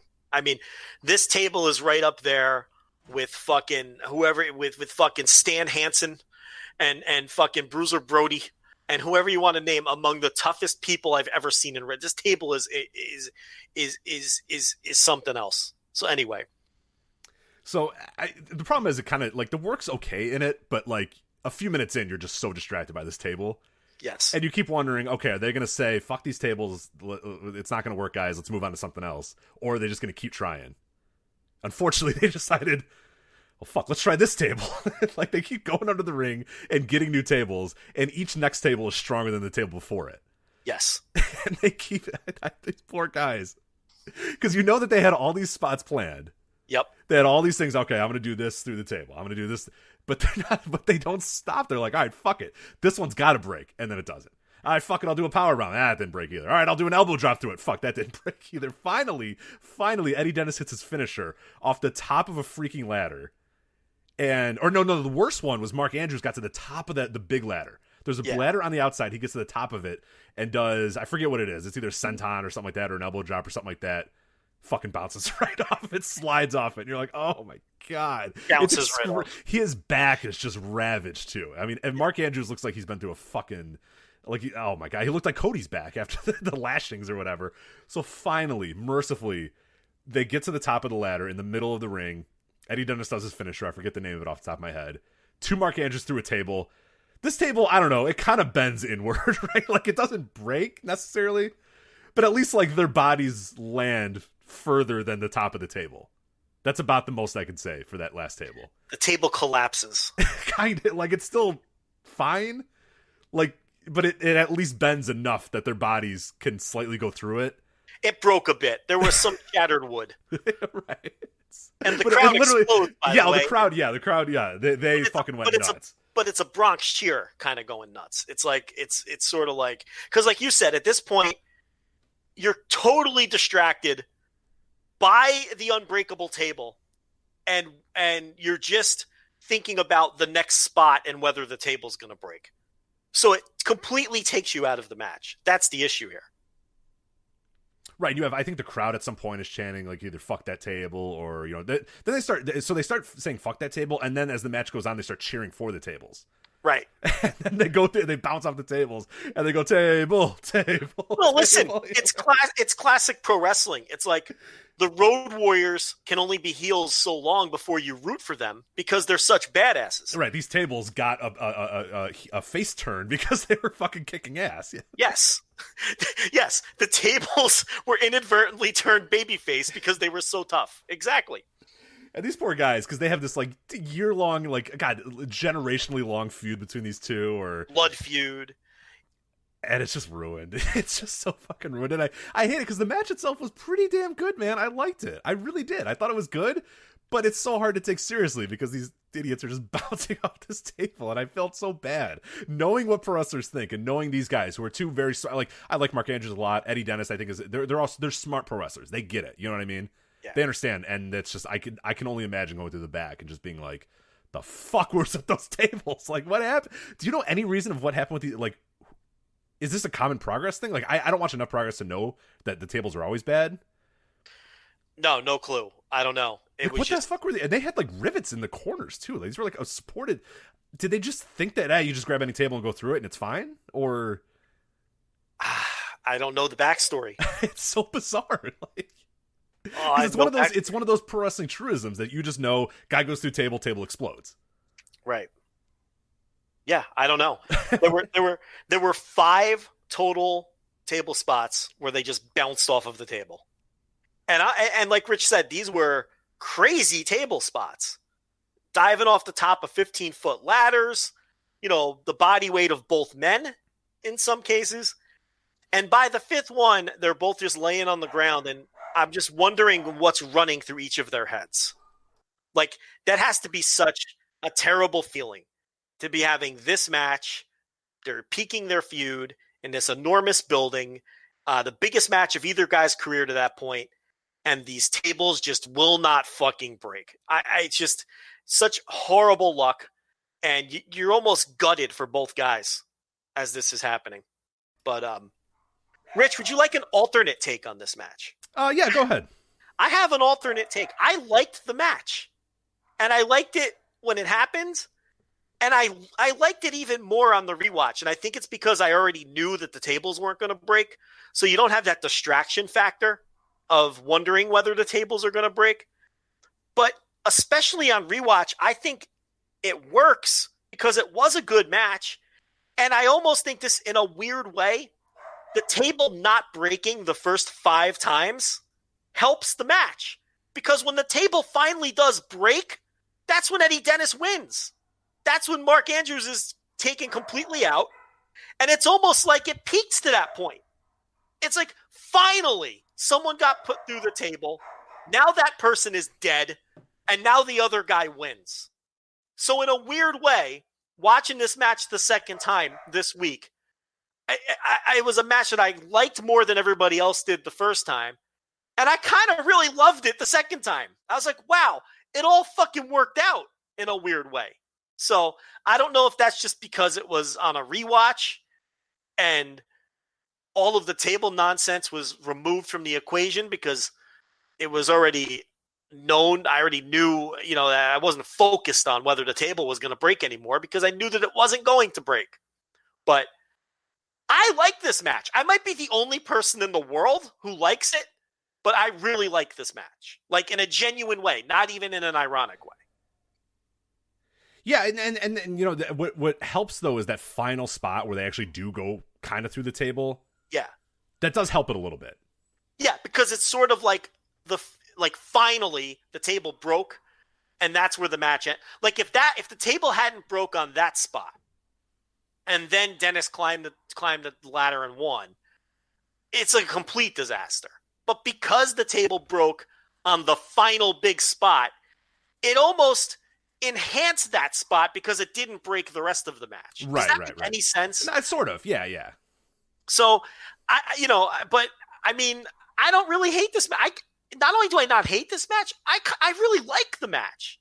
But I'm the only person that will say that. Like, everyone just shits on this match. And I get it. Like, I'm not trying to be edgy guy, trying to tell you that something that was really shitty was good. Right. It's just, I understand why no one else liked it. I'm not like everyone else is crazy. This was fucking, but I don't know. For me, the match worked. All right, so that was Mark Andrews, Eddie Dennis. As I said, you can watch it for free on the YouTube page. Progress 76, Hello Wembley. Very easy to find. We'll have a link. We'll put the link in the description as well. So my match recommendation to you, Joe, was Eddie Kingston versus Keith Walker. AEW was from the Windy City Classic, November 29th, 2014. I was there live. I don't remember where I was sitting at this point. I don't think you could see me in this, but I was there live. Again, this is available at AEWOndemand.com. You can use promo code AEW Family, get your first month for free, so plenty of good stuff there. As I said, too, AEW releasing a lot of stuff on YouTube, including my favorite match in the entire company's history, Pentagon Chris Hero, which is available now on their YouTube page for free. So they're getting a lot of good content up there. But the reason I picked this match for you, and it interestingly coincided with an article, and this was a complete accident that this happened. Complete accident. We had already discussed this, and I already had given you this match before this came out, but this week we published something about Eddie Kingston. Ryan Dilbert, former Bleacher Report writer, writes some stuff for us every so often as well, published an awesome article at voicewrestling.com about Eddie Kingston and some of his best promos, and how Eddie Kingston is one of the... We talk about Eddie Dennis talking you into the building. Eddie Kingston is that guy. You watch these promos, and I watched that High Noon promo a few days ago, and I was like, I have to go. I got to be in Philadelphia for that match or whatever. I got to go. I have to see this. Eddie Kingston versus, Mike Quagmire. I got to see this. I have to watch this match. Like, it's a match that happened, 10 years ago at this point or whatever it was. And it's like, he is so good at promos and so good at talking to the building. But very often with Eddie Kingston, once the match starts, I just kind of lose it. And I'm not a huge fan of his in-ring work. It doesn't do much for me. But I thought this match in particular would be interesting for you because I know what style of matches you enjoy. And I was curious if this one, because there's some barriers to this match as well. It's Eddie Kingston. You and I were not the biggest, Eddie Kingston in-ring fan. Keith Walker's a guy. He's kind of just a big oaf, sort of, as his gimmick. He had some Noah runs and some other stuff as well. He became, he grew up in Chicago, and this is his final match ever too. That we should note that as well. It's his final match ever. Eddie Kingston's the AEW World Champion, but there's some stuff working against it because it's two guys that aren't necessarily jump off the page great wrestlers. They're not great workers. They're not guys you think of immediately when you say, hey, who's great wrestlers or who's great indie wrestlers or whatever. You don't necessarily bring up Eddie Kingston or Keith Walker ever. So it's got that working against it. But I thought the story of Eddie Kingston, it's him defending his title against Keith Walker in his final match ever. He's going to retire after this match if he doesn't win the title or whatever. I was curious if it resonated with you as much as it did in the building, because I remember that moment. I looked up the tweets as well, and I was like, oh, here comes fighting Eddie Kingston and Keith Walker. Like, all right. And I went to the bathroom. When this match started. I sat down. I'm like, all right, here we go. I'm fucking around my phone. And the match keeps going and going and going. It gets better and better and better and better. And by the time it's done, I'm like, that was the best match of Eddie Kingston's career, the best match of Keith Walker's career. I fucking love that match. And Keith Walker, mind you, I've been seeing him for months and months and months at AEW, and he's no good. I mean, he's just not that. I mean, at this point, he's pretty broken down. He's about to retire. He's just not. And so the idea that, okay, I'm going to watch Keith Walker, a guy who is kind of stinks, and Eddie Kingston, a guy who's really not great, like, I don't know, let's see what's going to happen. But when it was over, I fucking loved it. So I was curious what you thought of the match and what you knew about the match going in as well. And then your kind of overall thoughts on it as well.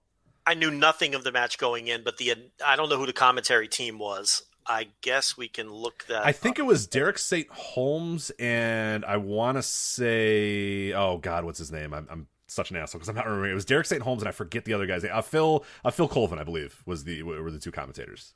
Okay, so whoever it was, whether it was them or we're fucking somebody over and not giving them credit, they did a really good job setting it up. So whereas you had the benefit of a great video package for Eddie Dennis and Mark Andrews, I had the benefit of the announcers who didn't necessarily take it for granted that you knew what was happening here, but they also didn't hammer you over the head with it. They laid out that, Keith Walker was at the end of the line and he needed to win this to keep his career going. And he's a guy that had been part of the Chicago scene forever, and this is the new top dog. Okay, and they're going to have a fight. And if Walker loses, he's gone. And you know what I love about this? Walker lost, and he has never wrestled again.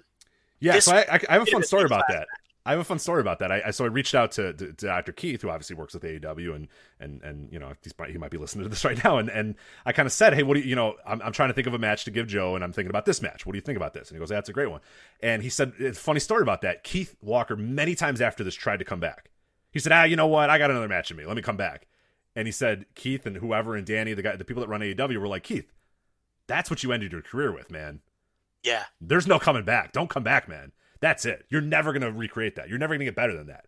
You left on top of the world, man, with probably the best match you've ever had. Yeah. Don't come back. And they always have to stalk him off the ledge because he always is like, I got one more in because he's a wrestler. Wrestlers always have one more. Itch. Yeah, they always until they literally die in the ring, they have one more in them. You know, they want one more match. They want to put the gear on one more time. They want to hear that crowd reaction one more time. They just want to do it one more time. And they always have to tell Keith, dude, no. Like, you left. Nobody else can leave like you left. Not many people have that ability to their final match to be that moment. Leave on top, man. You're never going to recreate that. And you're right. He has never come back since then. Yeah, he's never wrestled another match since. And they just want to feel that pop one more time. It's like every week we do this show. And Rich, you're like, I'm done, Joe. I'm never doing another Flagship. And I'm like, Rich, you got to come back, you know, but I talked you back into it. You know, they talk him out of it, you know, but yeah, it's, and now at this point, you're talking about a 6-year-old match. I'm not even sure AEW fans now would necessarily remember the guy. Like, yeah. So I was actually going, as they were panning the crowd and showing the crowd, I was trying to think, man, a lot of these people don't go to these shows anymore because I still go and I recognize some of the people, but a lot of the people I don't. So yeah, there are an entire generation of new AEW fans and new independent wrestling fans that have no idea what Keith Walker is or who he was. Right. And look, you know, there's guys like you, and I'm sure there's a good portion of the crowd who would remember that and it would mean something. But it's kind of like when All Night Express reformed in Ring of Honor a couple of years ago. And I was there live for that or whatever. And it's like nobody popped because Ring of Honor just had a complete turnover of their fan base, you know. And it might not be that drastic in a place like AAW. But, Rich, 6 years is an eternity in pro wrestling. I mean, it's like pro wrestling moves at a breakneck speed when it comes to stuff like that. So the longer it takes, like even you know, even less of a wise move that would be for him to come back. But yeah, and also just honoring the stipulation and everything else too, which is probably important to the people who run AAW. But yeah, it enhances this match that he did in fact never wrestle again. But some of my observations, it's like, you said, you went and took a bathroom break, you come back, and halfway through it dawns on you that you're watching something special, right? It's funny because watching the match and listening to the commentary, there's a comment, and it's not into the mic, but you could hear the comments sort of in the periphery. And I don't know if it's one of the commentators or if it's somebody sitting close to the commentators who just, it gets picked up on the mic, but you can hear somebody kind of whisper, this is a good fucking match. It might be the commentators, man. They Phil Colvin's been known to enjoy the drink while he's doing commentary, and will sometimes kind of, I don't mean that in a bad way. He just, you know, he enjoys kind of letting loose a little bit. Yeah. I'm positive he probably put his hand in front of the mic and went, Derek, this is actually fucking good. Like, that's exactly what it's like. If you go back and watch, you'll hear it. It almost feels like someone covered the mic or someone came up to the booth to talk to them. You know, or something. And that would happen. I mean, they just sat there with the fans. Like, a lot of times you would find me standing next to them. Not that I was like talking to them or whatever. It was just a good spot to stand. They were at like a little bit of an incline, you know, behind the heart. And it was fun to just kind of go because you'd be able to stand up there, or, you know, you'd be able to talk to some guys and guys would be coming through and Keith would be there and I talked. So I'd always be there. But yeah, people would just come up to them while the match is going on and talk to them. And they would kind of just put their hand on the mic and talk to the guy a lot of times. So yeah. So it was either one of them covered the mic and said it to the other, or a fan leaned in, or someone else from the company leaned in. But the point here is the way that it was said was that they were like pleasantly surprised, you know, because they were like, this is a good fucking match. Like they couldn't believe what they were seeing. And it's like the same feeling that you were describing, like, holy shit, this is working out. Because I don't think anyone expected this to be as great as it was, because it was a great match. What stood out to me was the pacing. I mean, they came out and it was slowly paced. but they kept that slow pace throughout the whole match. It never really built to a crescendo or like a hot closing stretch or anything like that. Not until the very, very, very end. They just beat the shit out of each other in a very realistic and it's sort of like when Eddie Kingston's matches land, this is the kind of match that he has, where there's just a different sense of realness to it, and you really felt like these guys were laying in on each other, and it feels like less of a traditional pro wrestling match and more like a fight. And I think that's because Kingston, I'm the same very much. He almost never lands with me, but when he does, it's high end like this, and it's usually this style of match. And for whatever reason, just on this night, because Walker, like you said, he's at the end of the line. He's got the big pot belly. He's not in the best of shape. He was never considered any kind of super worker or great wrestler to begin with. And it was just one of those nights where it's just magic, you know? And if you're looking for like cleanly executed moves and impressive looking high spots, that's not the kind of great match this was. This was, again, two guys just beating the snot out of each other. And you're halfway through it. And, you know, Kingston's working the neck early on, and that neck work mattered throughout the whole match. You know, he gave him that reverse neck breaker in like the first minute of the match. And then he slapped on, like, it wasn't a reverse chin lock, but it was kind of like just a neck hold. He like slapped it on. And it's like, you're like, oh, in the first minute. But then you realize he worked the neck the whole way through, you know? And then he's hitting those spinning back fists at the end, all to the neck, right? And then I forget if Keith had to retire because of a neck. I wonder if, and I don't remember exactly the context. I wonder if he had a bad neck, and that's like if in the moment we were supposed to know that a little bit more. I really don't. I don't remember what was going on there, but that would make sense too, because Eddie's a smart wrestler. It might not always land with me, but he's a smart wrestler. He gets. No doubt about it. Yeah. I mean, he's a very smart wrestler and very sound when it comes to storytelling and those things. It just doesn't always work for me, you know. And then it just, but this is an instance where it did, really from start to finish.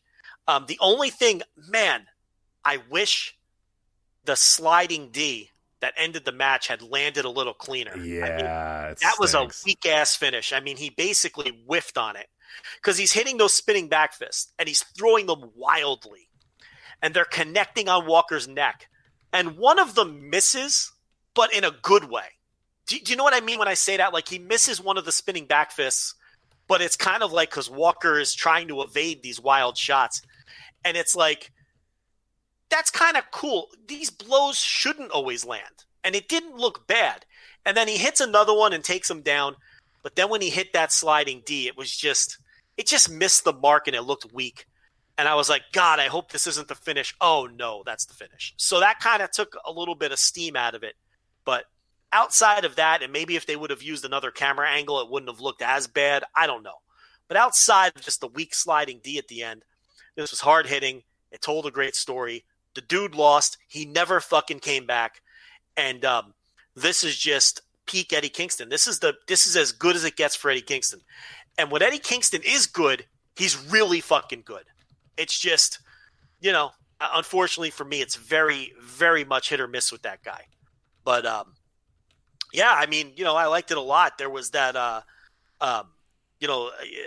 was it? I think Walker. He hit a Styles Clash at one point. Yeah, yeah. He just emptied the clip. Whatever he had left in that gun, he was just fucking every bullet was gonna get. He was everything he ever wanted to do. He just did it. You know what I mean? He was like, fuck it. I'm gonna kick out at one. I'm gonna do a Styles Clash. I'm gonna do this. I'm gonna kick out of your finisher. Like it was everything. He just emptied it all out. Which is, it's a final match, man. You want this guy to literally be dead before he kicks out. You know what I mean? You want that Shawn Michaels, Ric Flair.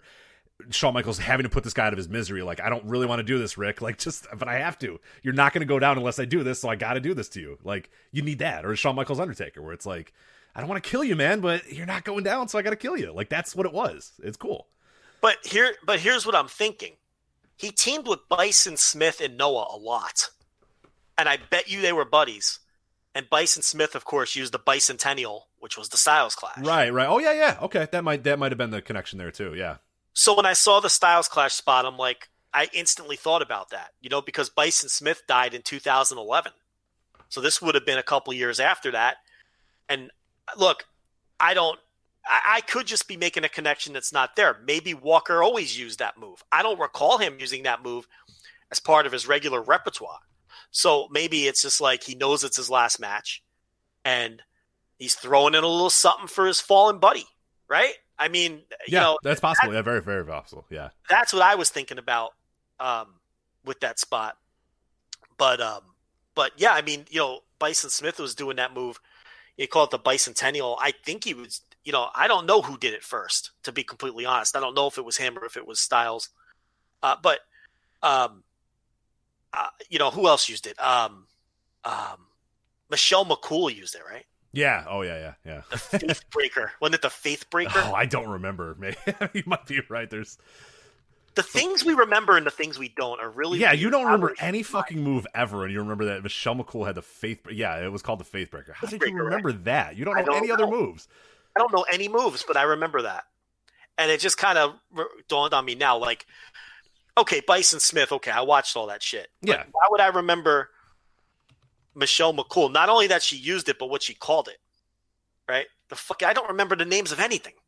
That's weird. The human mind is bizarre. If I asked you what Jay White's finisher is right now, it would take you 25 minutes to figure it out. But a fucking thing where he drops the guy on his. Hey, that's the thing. You know what I'm talking about, Rich. The gimmick with the neck. I don't know. And I watched the shit religiously. But that I remember the Faith Breaker. That's it really was the Faith Breaker, huh? That's something else.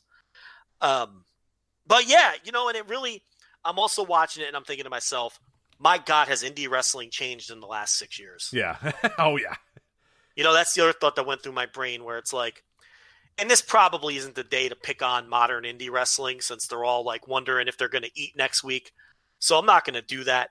But I'm watching this match and I'm like, you know what? Like 2 weekends ago, I watched that fucking Black Label Pro show and it's such a drastic difference, and I'm just going to leave it there. I'm not going to pick on. I think we already. I think I. But picked you on the know, you listening, you get it. The second half of that Black Label Pro show was such an abomination. It was the worst second half of a wrestling show I've ever seen. I mean that, and it became even worse when I watched this match, and then dabbled with some of the rest of the show. Yeah. Okay, because then it's like. Fuck it. I may as well leave this on for the main event. There's nothing else to do. Oh, the match before, right? It's Matt Cage, Johnny Gargano. Did you watch that or have a chance to watch that? And the whole thing is like and that's when Matt Cage had first come in the company and they were getting behind him. And he wrestles Gargano. And then the main event is Monster Mafia versus the Wolves, Davey and Eddie, right? Davey Richards and Eddie Edwards. And I'm like, I'm watching that match. Bravado, just fucking man. You know what I mean? And it's not like some kind of match that is the great as a match of the year or anything, but it's just four guys beating each other up, and it's just dumb jocks who watch Japan tapes doing dumb jock things and copying Japan. Rich, I want that again. I am longing for Davey Richards to come back and just do dumb Davey Richards shit and cleanse the indies of the nonsense that we're subjected to. You so badly just want Davey Richards to get dropped on his head, stand up, hold his head, and then do a fucking clothesline and then fall down. You just want that. Yeah, I get it. I do too. Yeah. And it's like... him to go, my fucking neck, and then he just goes and clotheslines you, and then they both collapse for 10 seconds. Yeah. I want dumb jock wrestling to come back. Just fucking guys who were athletes in high school who, they like couldn't cut it above that level. So they like have all of this pent up aggression and it feeds into their pro wrestling, and they're watching all Japan tapes and watching guys drop each other on their head. And that's feeding into it. And they just go out there and fucking wrestle and kill each other. And they take it seriously. And it's like, no, what do we get? We get Alley Cat. That's what we get now. And it's like I said I wasn't going to do this, and I did it anyway. That's the Joe Lanza thing. But it's like, I just want to watch fucking Monster Mafia and the fucking Wolves no sell and do stupid shit and fight and fucking and just be stupid, and Eddie Kingston and Keith Walker just fucking stiff each other for fucking 18 minutes, and it's just that's not what the indies Now, look, I know people are going to be, oh, yeah, but there's guys on the indies who do that. Yeah, I know. Okay. But who's main event? Who's working the top of the card? Yeah. Who gets all of the bookings? It's fucking Danhausen. It's not for every one Chris Dickinson, there's 15 meme guys. Yeah. And that's all I'm saying. I'm not saying it doesn't exist. But here's what happens. When I turn on something like that Black Label Pro Show, I have to watch a whole half of a card that looks like the other shit to get to the Chris Dickinson match that's also on the back end. You know what I mean? It's like when it used to just be, when the fucking hokey bullshit was, maybe one match on the show or one wrestler who did that. So now it's most of the card. And we've already talked about why that is, and I've talked about it a million times. It's just there's a dearth of talent. So there's a lot of room now for comedy and shtick, and there's a lot of room for the deathmatch stuff, and that's come in and found a nice hole to slide into, and it's and I get it, and I understand why, and also I do think indie fans are different fans now. Yeah, I do think, there's different people. And that's okay. I mean, and it's. I just think the fan base has changed. I think you see a lot of newer fans, and because who happen to connect with this stuff, going to shows, and it's just it's a different fan. Like you said, you didn't recognize like you watch this and you're like, wow, I haven't seen that guy in forever, and these guys don't come to the AEW shows anymore. There's fan turnover too that contributes to that. But that was another thing that really smacked me upside the head watching this Kingston Walker match. And just perusing the rest of this show is how much wrestling has changed in just a half decade. Indie wrestling, that is. So basically what I'm saying is what this match showed me more than anything was that I prefer indie wrestling when the wrestlers took themselves too seriously as opposed to now when they don't take it seriously at all. Right. And I'm right with you in that same vein as well. It's just, it and that's another reason it wasn't exactly the reason I chose this match, but it was one that I kind of wanted to go back to that era of indies, and especially watching, I'm doing the series on Patreon, patreon.com /voices wrestling is what we talked about at the beginning. Make sure Joe gets some money. Come on, Joe needs to make some money in these trying times. But the reason I'm going back and watching the stuff from Ring of Honor, and it's another thing as well that I'm like, man, there's people that didn't live through this, and I just that's why I wanted to do that series. I wanted to do it spoiler free as well, of like, hey, here's a little bit of background, here's what you're going to expect from this match, but it's spoiler free because like a lot of people haven't seen this stuff, and there's people that didn't live through this or didn't watch Ring of Honor in real time, and it's just like it's a totally different era of indie wrestling, and I'm watching it again and I'm falling in love with it all over again, and then I'm realizing, Jesus, like, when this is all done, I got to watch modern indie wrestling again. I just hate it so much. It's not for me, and that's fine. Like, it happens in waves. ECW came, and that was kind of, for you especially, was like the big thing that kind of turned you on becoming a different wrestling fan. Ring of Honor was kind of that second wave of America after, and then you kind of had, I don't know, like Evolve and PWG and AEW and those sort of things that were that next level. And we could always, and I'm kind of with you as well, maybe a little bit earlier or a little bit later than you, but I've always been able to kind of follow those same waves, but now the wave kind of stopped. And it's now like this weird thing where I'm like, maybe it's just not for me anymore. But I always had generationally, I could align and follow the lineage, and now it just kind of stopped. It's just kind of over. It is cyclical, and just different things catch on at different times. And I just think that for fans like me and you, and probably a lot of people listening, this is just not an era of indie wrestling. I genuinely believe, and I've said this before, that this is the worst era of indie wrestling since the indie wrestling boom of 2002. I guess 2002 is a good year to use because that was Ring of Honor coming in, and that kind of set the new era. I mean, there was obviously indie wrestling before that, right? But 2002 sort of was the beginning of the modern era of indie wrestling. And I think the indie wrestling of today is this is the worst it's been since 2002 in terms of overall quality and just enjoyment level. At least, but again, there are a lot of people who happen to like what's happening now, and it'll play itself out and run its course just like all of the other eras did, the ones that you just talked about previously, and something else will come in and replace this. I really think there was just a void left when everybody got signed. And, the void has been filled with what we have today. A lot of comedy, a lot of death match, a lot of irony, a lot of meme shit. And, that is what's connecting with the modern indie audience, because there just isn't enough of the, quality wrestling out there to satiate guys like you and me and people like us. So these promoters have to book what is going to draw. And look, we had promoters hopping in our DMs a year ago, 2 years ago, panicking. I have no one left to book. What am I going to do? There's no one left. Well, what's left are what we're seeing now.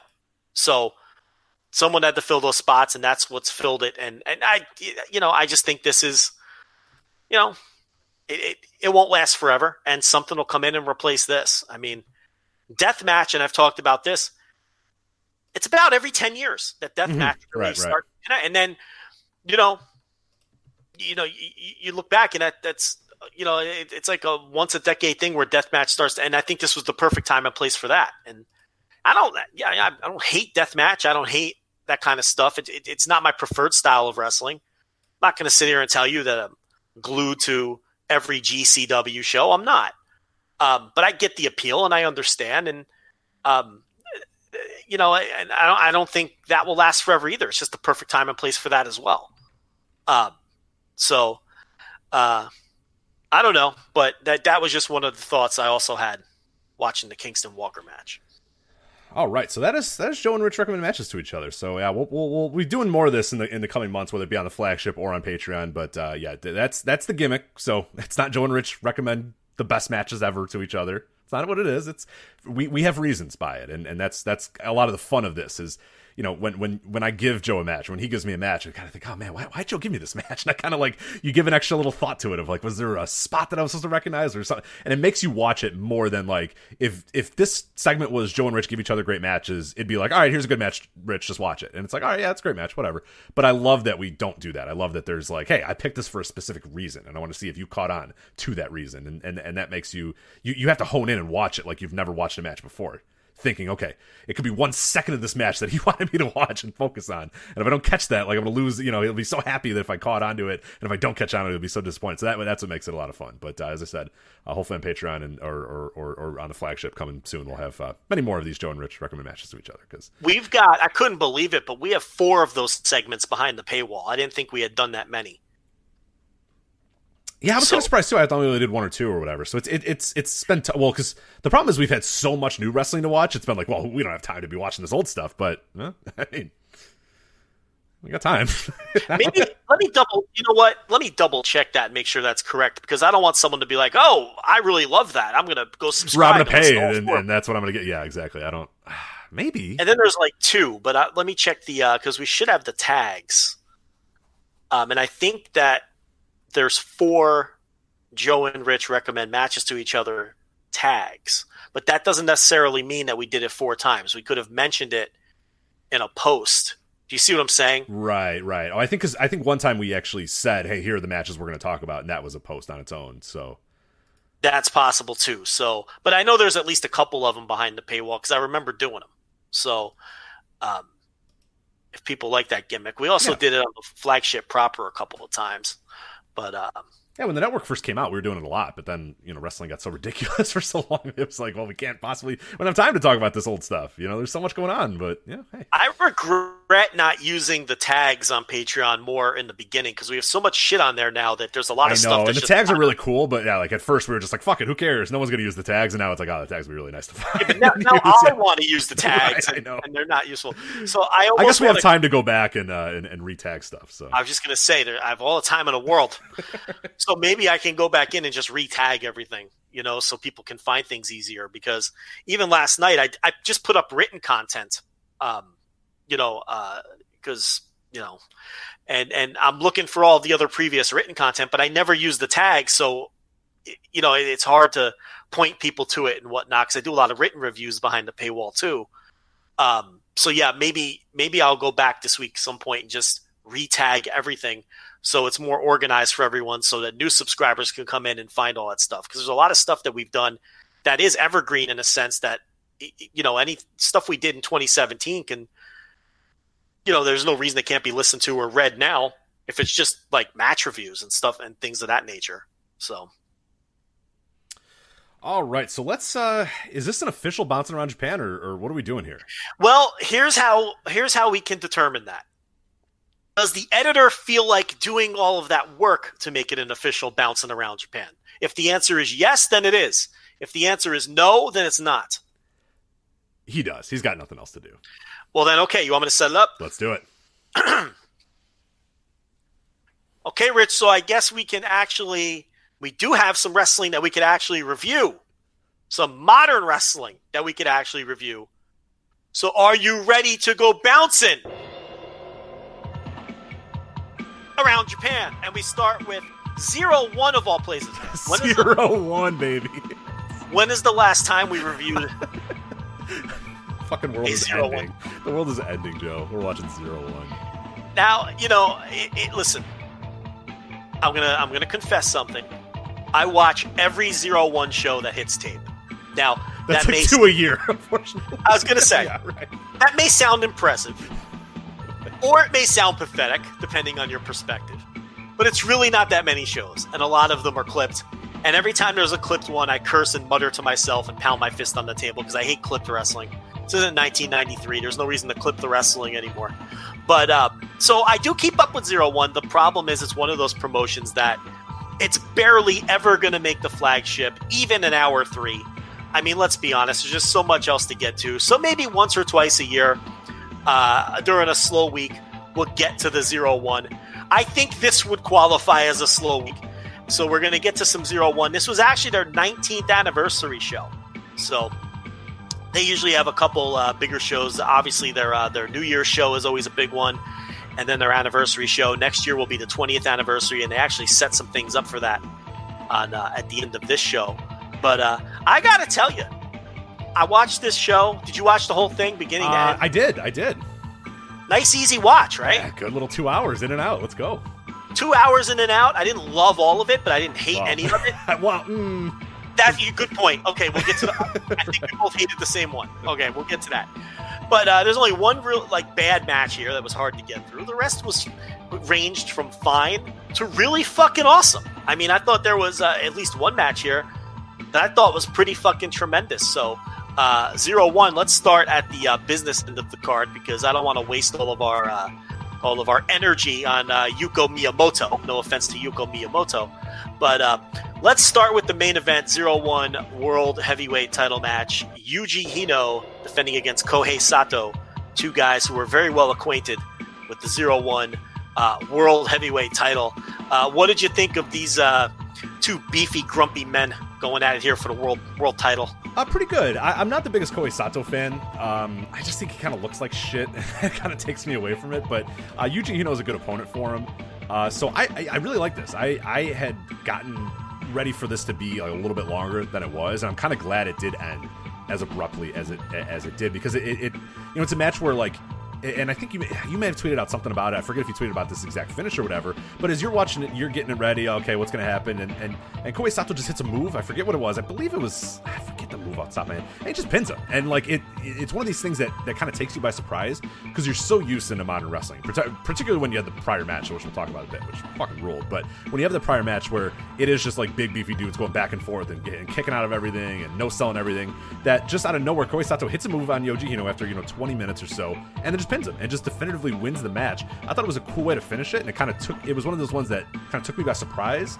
So I had to go back and watch the last few minutes of the match, and when you watch the last few minutes, you're like, oh, that's really cool that he just beat him. It didn't take a ton of kickouts and take a ton of shit like that. He just went out there and hit his move and beat him. So I enjoyed that, and he does it to win the title as well. So a pretty big moment there for Kohei Sato to win the title over Yuji Hino in that main event, just pretty definitively, I thought. As well, but a really, really fun match, even though I'm not the biggest Sato fan, but I'm a huge Yuji Hino fan, and I thought he was fantastic here. I really liked the match. I went notebook. I went 4 flat on this. I thought that, I'm trying to find that tweet to see what you said something like, holy shit, the finish, or something like that. It was something about the finish, but I forget exactly what you... Yeah, because the finish was nasty. I mean, so that's probably what I was talking about. I can't find the tweet. I guess it doesn't matter. But Yeah, just a very vicious finish where, they just laid into each other. We just talked about Kingston and Walker. These two guys do what these two guys do. And it was just, he gave him the headbutt and then, the blood and everything. And then, it's just good, nasty pro wrestling is what it was. And Sato's a guy, I like him better than you do, but I'm starting to see signs that he's slowing down. That was another thought I had while I was watching this. I'm starting to see signs that he's starting to slow down. And as I check for his age here, I'm going to guess he's in his late 30s. I don't even think he's 40 yet. How old? Let's see. He's 42, so he's a little older than I thought. But yeah, he's a little more broken down than he probably should be at 42. Yeah, but. yeah. I think his best years are behind him. But the finish was nasty, and I thought, look, this was what you want out of a 0-1 world title match. Is the pacing of this and the nastiness of the work and the nastiness of the finish. So it all worked for me, and I went 4 flat.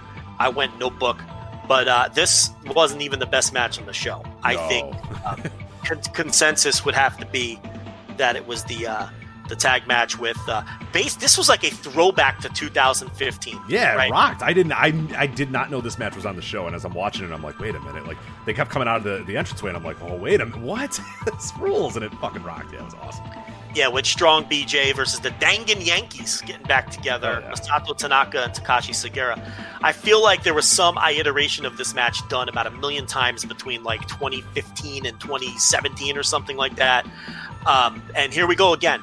And this was for their big anniversary show, so, they brought in some outsiders. And this went to a 30-minute draw. I thought the 30 minutes flied by. This was just 4 great pro wrestlers, 4 of, the best at this style of pro wrestling of this era, just laying into each other for a half hour. And it made me want to see these two teams face each other 2 or 3 more times this year and have a series of matches. That was my feeling coming out of it. And I thought it was one of the best tag team matches I've seen all year. I went 4.5 on this, which, you're starting to flirt with, match of the year caliber matches when you're rating a match that high. And this was the best way I could describe this to people is picture a really good Masato Tanaka and Takashi Sugiura versus Strong BJ match, and that's exactly what right, exactly what you think it's going to be. There was one spot that I absolutely loved, and he does this a few times, I know, but for whatever reason on this day it just popped me even more. As I think Masato Tanaka had a pinfall on Okabayashi, and Sakamoto came up, and instead of dropping the elbow or throwing him off or kind of tapping him to break up the pinfall, he just picks the man up and German suplexes him. And I'm like, fuck yeah, god damn, I love wrestling. Like normal wrestlers would be like, hey, whoa, let me break up the pinfall. He breaks up the pinfall by grabbing the guy and German suplexing him. Yeah, and I fucking love it. It's just a war, and neither one of these teams are regular tag teams anymore. Like 2 days later, back in their home promotion, Sakamoto and Okabayashi were on opposite sides in a tag team match, and we're going to talk about that match. So it's like these teams aren't regular teams anymore, but it was a real throwback to the era when they were.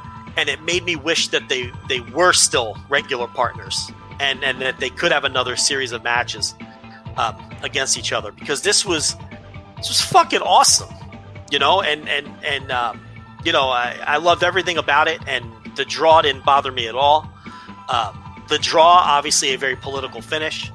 I have no problem with that in this scenario. It's really when you take this match and the fact that the main event was a very good match as well. You didn't really need much else on the show to justify watching the show, but some of the other stuff was pretty good too. We'll touch on all the matches, but let's just jump a little. Let's skip the other tag and talk about one thing I do want to talk about real quick though. Yeah. Masato Tanaka. I probably watch him maybe once or twice a year at this point, and it's just I cannot believe that the guy, he's still great. Oh yeah, 47. Everybody assumed he was going to die in 2001. Nobody assumed he was going to make it out of ECW in 1999, and the guy's still fucking going 2020, and he still rocks. He's like as good as he was 5 years ago. Yeah, It's unbelievable. and now he's pushing 50.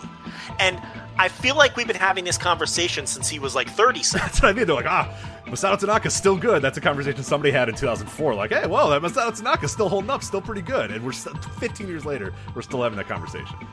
Yeah, and Segura's 49. And, this is a tag team that's basically a combined 100 years old. And if they teamed regularly, there's not many other teams I'd want to watch on a week in, week out basis than that team. No, yeah, I love it. And it's kind of it kind of plays into the previous segment a little bit too. It's kind of such a good cleanse when wrestlers just get in the ring and beat the shit out of each other. You know what I mean? As opposed to some of the stuff we see. It's like you're like, wow, I remember. Like you remember what you love about wrestling. Yeah, and they respect each other too, because when the match is over and it's time limit draw, they all shake each other's hands and raise each other's hands in the middle of the ring or whatever. But for the prior 30 minutes, they wanted to kill the other guys. That bell rang, and they're like, well, fuck you. You're on the other side of the ring, and I'm going to kill you. But then the bell rings, and it's like, all right, whatever. Just kind of shake hands, and you're good. All right, there we go. I'm like, yeah, that's cool, too. I like that, where it's, just the grandpas and the grandpas get out on the front porch and go, all right, these fucking young whippersnappers want to get their asses kicked. So, Masato Tanaka puts his pants on and gets out there and fucking beats up someone's ass or whatever. It's great. It's just, like you said, it's dumb jock wrestling, and I just want more of it. Don't cheat. How old is Daisuke Sekimoto? I think he's 38. He's 39. Is he 39? Wow. We're starting to get to the point with like the next wave of guys, like cheating time. Yeah, who are the? Oh man, the problem is that there's not a wave after those guys. For years, we've been talking about Masato Tanaka, Masaki Mochizuki, and whoever else, Satoshi Kojima, and Yuji Nagata, and guys like that. But it's like that next wave is coming. Sekimoto's 39. Okabayashi's 37. Yeah, what's Marufuji at this point? He's got to be 39, right? Oh, yeah. 37, 38, 39, somewhere in that range. He's got to be in that age range. Yeah, about the same age as Kenta. And Kenta's what, 37, 38, somewhere in there? That's kind of the same generation as Sekimoto and Okabayashi. And it's like, but Marufuji's a guy who has broken down, right? And that's actually, I'm glad you brought him up, because Marufuji and Kenta have broken down. And they're clearly not what they were physically. But Sekimoto and Okabayashi, these little fucking fire hydrant bowling ball shaped men who you would think would break down quicker, right? But maybe not, because their bodies are more compact and sturdy, but with the style that they've wrestled, you think, who knows? You really can't predict this stuff, and it's like they are still going as strong as ever. I don't see any decline in Sekimoto or Okabayashi, and Okabayashi's a guy who's had serious injuries too. And you never know how guys are going to be when they come back from a big-time injury. But those guys just don't lose a step. And now they're, very soon they're going to be into their 40s. Time waits for no one. All these fuckers. It's pretty crazy, Rich. Everyone gets older every year. I know. It's but not wild. Masato Tanaka, though. Let's be honest. He has not gotten older. No, somehow. I don't know what's he is going an on ageless with him. human being that just He doesn't even look any older. No, he looks exactly the same as he did in 2000. Like in 1999, you thought and you saw this guy and you're like, that dude's fucking dead in like 2 years. He's gonna be brain dead. He's gonna die doing whatever. And then you saw him in like 2004. You're like, I can't believe he's still alive, but he's gonna be dying any minute now, or he's not gonna be able to wrestle anymore. He looks exactly like he did in 2002. Yeah, he's got the same wrinkles. He still looks like shit. The good thing, like you always say, the guys that look like shit when they're like 31 are good. They're golden, because Masato Tanaka has looked like a broken down old 37-year-old man for 20 years now, and that's perfect for him. Yeah, and then he went through that weird phase where he got in better shape. Right, right. He used to be pudgy. Like, now he's, like, in tremendous shape. Yeah, he's like cut. He's got a nice little, yeah, where's the hell out of his beard these days? He's Benjamin Button is what he is. He's fucking moving backwards. It doesn't make any sense, and he doesn't slow down. And he took all those chair shots to the head and everything when he was younger, and you watch some of those ECW matches with Mike Awesome, and he just, how the fuck? What is going on? Like, prime candidate for CTE, but, everyone's different. Maybe not, I don't know. Great match, tremendous match. One of the best tags I've seen all year. And then a little further down the card, we had Tsuji Kondo versus Sugi. I would probably call this, for me, the third best match on the show. I really enjoyed this. And, Sugi is a guy who has found a home. He's been in 0-1 for 2 or 3 years now. I remember he signed that contract, I want to say, January 1st, 2018, I want to say, is when he signed with. So this would be his going into his third year with the company now. And again, they don't make tape a ton, but when they do, I always enjoy his stuff. One of the best and most innovative flyers ever in the world, but one that doesn't get almost any credit because of the places that he's worked and the long hiatus he was forced to take when Nosawa Rongai wanted to murder him. None of that's made up, by the way. That's all that's true, by the way. Like literally murder him, not like Yeah, people wanted him at a dead, pro wrestling match. so, Like, yeah, he kill him. he had to disappear for a while because there was, his life was in danger, or at least his physical well-being. I'll say that. Allegedly, you got to throw the allegedly in when you're doing a podcast, just so no one can sue you. So, allegedly, when his life was in danger, had to disappear for a while, but he comes back. He's working for 0-1 now for the last couple of years. He's keeping his nose clean. And he has a match here with Shuji Kondo, who, in a lot of ways, similar to Sugi. Like, you think about Power Juniors, and everybody immediately points to Shingo Takagi, right? But Shuji Kondo, one of the preeminent Power Juniors to also come out of that same era.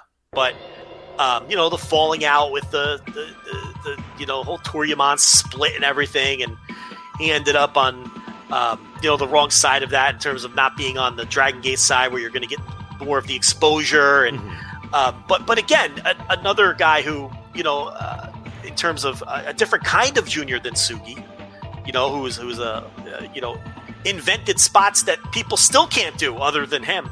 And then you have Shuji Kondo, who is more of a power junior. So you have two juniors here, but two drastically different kind of juniors, sort of from the same era, sort of who have had very similar career paths. It's a very interesting match. And Kondo went right after the knees immediately. So a good story, right? You want to cut out the legs of the faster, quicker, high-flying guy. And that ultimately ended up playing into the finish. And I thought they had a really good, tight, little 10-minute match. I enjoyed the hell out of this. Yeah, I really like this one, and Suji's a guy who anytime I watch, I always exactly like you said, you watch him and you go, yeah, this guy's great. Like, he never gets the credit he deserves, and I don't know, it's just like you said, he's in the wrong places, he's at the wrong time. It just never quite felt like it was ever the right. He's in Michinoku Pro when that's already kind of on its way down. He's in 0-1 now when that's on its way down and doesn't make any tape. He's just always kind of in the wrong place at the wrong time type thing. And it's really a shame because he is, and even in this match, even after all these years, you still see he does stuff and you're just like, that's pretty cool. Like, he reminds me a lot of, and I don't know. As I was watching this comp kind of came in my head. I don't know if it might work for some American fans who might not know Suji or haven't seen him before. But he reminds me of like Jack Evans, where like Jack Evans always just added like a different rotation. He, like, even in like 2002, 2003, even when you watch Jack Evans today, he just does like a normal move, but he adds like a rotation to it. And you're like, that's cool. You know what I mean? Like, it's not unbelievable. It doesn't blow your mind, but you're like, oh, that's sweet. I don't see people do that very often. And that's kind of what Suji does. He'll do like, a dive over the top rope, and he'll just kind of add like a different rotation to it, or he'll just do it in a slightly different way than you're used to seeing. Every other guy that dives or whatnot does basically the same dive and maybe does a little bit more spectacular, adds a little bit of flair to it, or does a little bit. He does stuff that you've almost never seen before, and he does it in such a way where you assume that he just gets in the air and goes, I'll just do this with my body and then see what happens. And it works, though. It works for his style, and it always has worked for his style as well. So, no, I like this. And, yeah, against Kondo was great, too. Kondo's another guy that probably underappreciated as well. As you said, the Power Junior, the guy that's just, he's a little brick shithouse, but he can fly and he can do everything he needs to do as well to kind of take you down. So I thought the styles clash between those two was pretty good. And, yeah, I really like this. I was so shocked that this match was as good as it was. It came up, and I was like, you know what? Yeah, I was going to skip right to the tag match in the semi-main event, but I was like, you know what? I'll watch this match, see what's up with it. And I came away really, really liking it. So definitely go out of your way to watch this one, too, if you can. I mean, hell, you got nothing else to do. Might as well. Yeah, so some of the other stuff on the card. The opener was just a nondescript singles match with Yuko Miyamoto defeating Shoki Kitamura. I don't have a ton of thoughts on that at all. It was an opener on a 0-1 show. I mean, what do you want me to say? It was fine. Little 2.25 star match. Then there was the 8-man tag, which I think is the one that you were planning on burying. This is the match that I was going to bury. But you might throw me a curveball here. You might bury the other tag. But no. Yeah. it's this one. Yeah, so it's a Taru match. Anything with Taru's involved in, even if it's an 8-man tag, is going to be dog shit. So we had Chris Weiss, Raicho, who I'm not familiar with, Taru, and Yoshikazu Yokoyama. They defeated Hide Kobata, Ikoto Hidaka, Takuya Sugawara, and Yuso Kobata. Not good. Pretty ugly. This is what happens on the lower levels of Pro in Japan. You're going to get matches like this on almost all of the shows, which are just a random collection of old veterans kicking around, young guys who just aren't very good with no future, and a bunch of jags. And then, Chris Weiss. He was there too. Yeah, he's a foreigner they use, and he got involved. I guess we didn't talk about.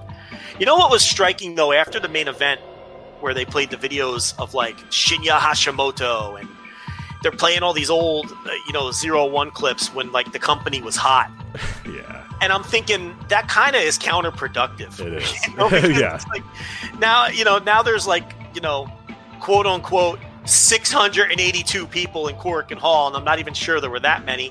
And yeah, I know the coronavirus and everything, but still, it's not like it would have been, swinging from the rafters otherwise for this show. But I kind of feel like it does more harm than good. And I know they're in a tricky spot. It's the anniversary show. You want to nod to the history and all that. But it's like, you remember that this was once a very hot promotion once upon a time. And now it isn't anymore. And then, they did the big angle after the main event, where the heels came out. And then Hartley Jackson showed up as a big surprise and cleaned house. And it was nice and all, but, man, it just lacked the fire and the energy that the old clips that they just showed had, and I don't know, it's kind of sad in a way, but yeah, that was an 8-man tag that stunk. And the only other match on the show was Tawa Iwazaki and Sugutaka Sato defeating the old dudes, Sanjiro Otani and Tatsuhito Takawa. I skipped this. Sorry, I forgot to mention I skipped this. I saw Otani and I was like, I don't really want to do this. Otani doesn't really do it for me either. I was always a Kanemoto guy. But look, I hated this because the old guys fucking dominated the match. And then the finish was stupid because then, like, the younger, the young babyface then powers up and just, I thought they overcame the beating far too easily. And it just didn't work, and I didn't think it was a good match. So I didn't think the 8-man tag was any good. I didn't think this match was any good, especially the finish. And, everything else was pretty, everything else ranged from decent to fucking go out of your way to see it. Yeah, absolutely. I mean, if you skip that second, I mean, the opener was solid. The 8-man tag was fucking horrendous. You could just skip that. Third match on top, good. Pretty bad, the other tag match. And everything else was good from there. So, yeah, it's an easy 2-hour watch when, 15 minutes of that isn't good. The rest is solid. So, yeah. Well, I just told you everything to skip. Yeah. So you can even condense it down even further. But that was the 0-1 19th anniversary. And they're one of these companies that kind of has to just keep running or else they'll cease to exist. So, no matter, I don't know what's going to happen in Japan. This might become a 0-1 podcast. We might have to be a 0-1 podcast. You know what? I'm down. I like a little 0-1. They just got to make some tape. But I'll watch 0-1. I'll take 0-1. If it's between Big Japan and 0-1, I'll be honest, I take 0-1 over Big Japan. Really? Well, that's a good transition because we're about to talk Big Japan. And I get the sense that maybe you didn't like this show very much. We're talking about the 3-3 show. Very quickly, before we talk about the 3-3 show, and I'm just going to mention this quickly. Rich, you've got the time. I need you to go out of your way to go back. It's on YouTube. And watch the Yuya Aoki versus Fuminori Abe Big Japan Junior title match from the February 11th show. Okay. You must watch this match. I reviewed it behind the paywall. Skip that review if you want to go in unspoiled or whatever, even though I don't even think I give away the finish, honestly. But either way, skip the review. Must watch match. I mean, it is fucking awesome. So I will say that I won't talk about it though since you haven't seen it. But we're going to talk about this 3-3 show, which was the opening night of the Strong Climb. I believe it was the opening night. It was. I believe that's the case, yeah. And there was also a tag team main event, which I guess we'll talk about first. Daisuke Sekimoto and Kohei Sato versus Yuji Okabayashi and Shigehiro Irie. I really thought this was a great tag too. I didn't think it was as good as the 0-1 tag. I'd agree. Yeah, a few steps below that one, which is that's still a very good match. But yeah, I thought a few steps below the 0-1 match. Yeah, I went 4 1/4 on this one. I do respect that they went out there and worked a very hard pace, though. I mean, they just from bell to bell.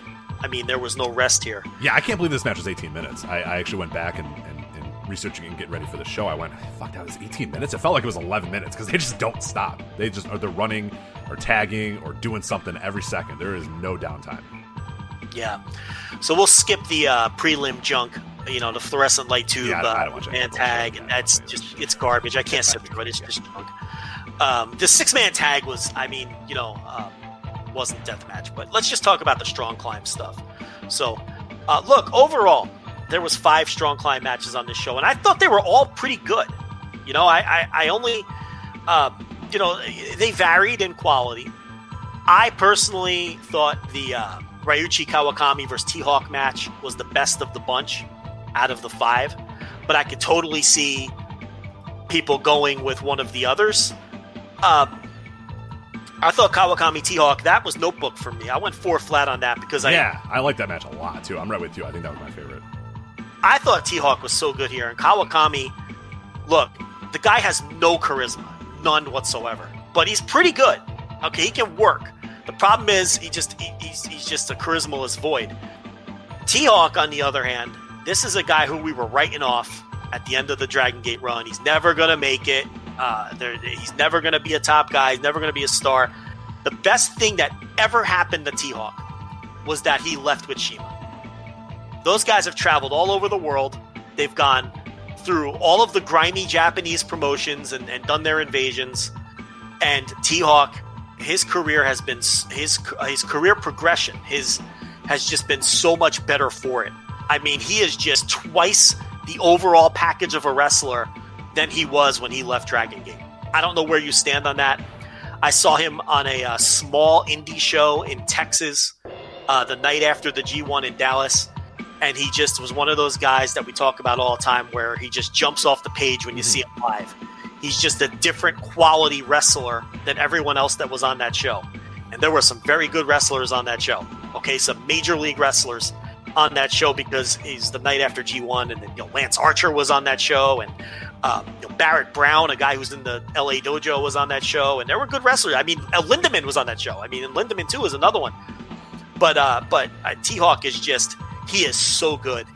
And it's like, I understand, like, AEW, they barely ever feature the Strong Hearts. And I know it's, and they've told us directly, it's partly because of their schedule. And they would like to feature those guys more. But when they get when this coronavirus thing passes and when they get the schedule worked out for these guys, T-Hawk and Lindemann need to be on Dynamite every week having great matches. I'm not saying you push them to the moon. I'm not saying T-Hawk is going to be challenging Moxley for the world title on a pay-per-view, but they should be on Dynamite every week having the best match on the show and being an important mid-card act. And T-Hawk, I thought here was great. And Kawakami held his own, and this was the best of the 5 strong climb.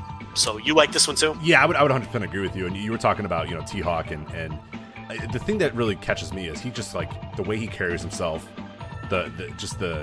his in-ring presence, and you can tell he's leading this match the entire way. This match is done at his pace, and Kawakami, I think T-Hawk's 29. I think Kawakami, I looked it up, was 23 or 33 or no, 31, 33, somewhere in that range. I forget what it was, 31, 32, 33, somewhere in there. He's but 31. Okay, so he's not a little bit less than I thought, but like still the stark contrast between T-Hawk, a man that just like the way he carries himself, the charisma, the way to get the crowd invested, to be kind of the guy who runs the entire show, who runs this match. Like, it is his match. You could feel it in there in that moment too, that he is the dude just kind of leading the paces here, and that would have never been a thing from T-Hawk, years prior. We talked about the Dragon Gate stuff where it was just he wasn't that guy. He needed to be led, and even when he was led, it just felt like he just didn't have it. The confidence wasn't there.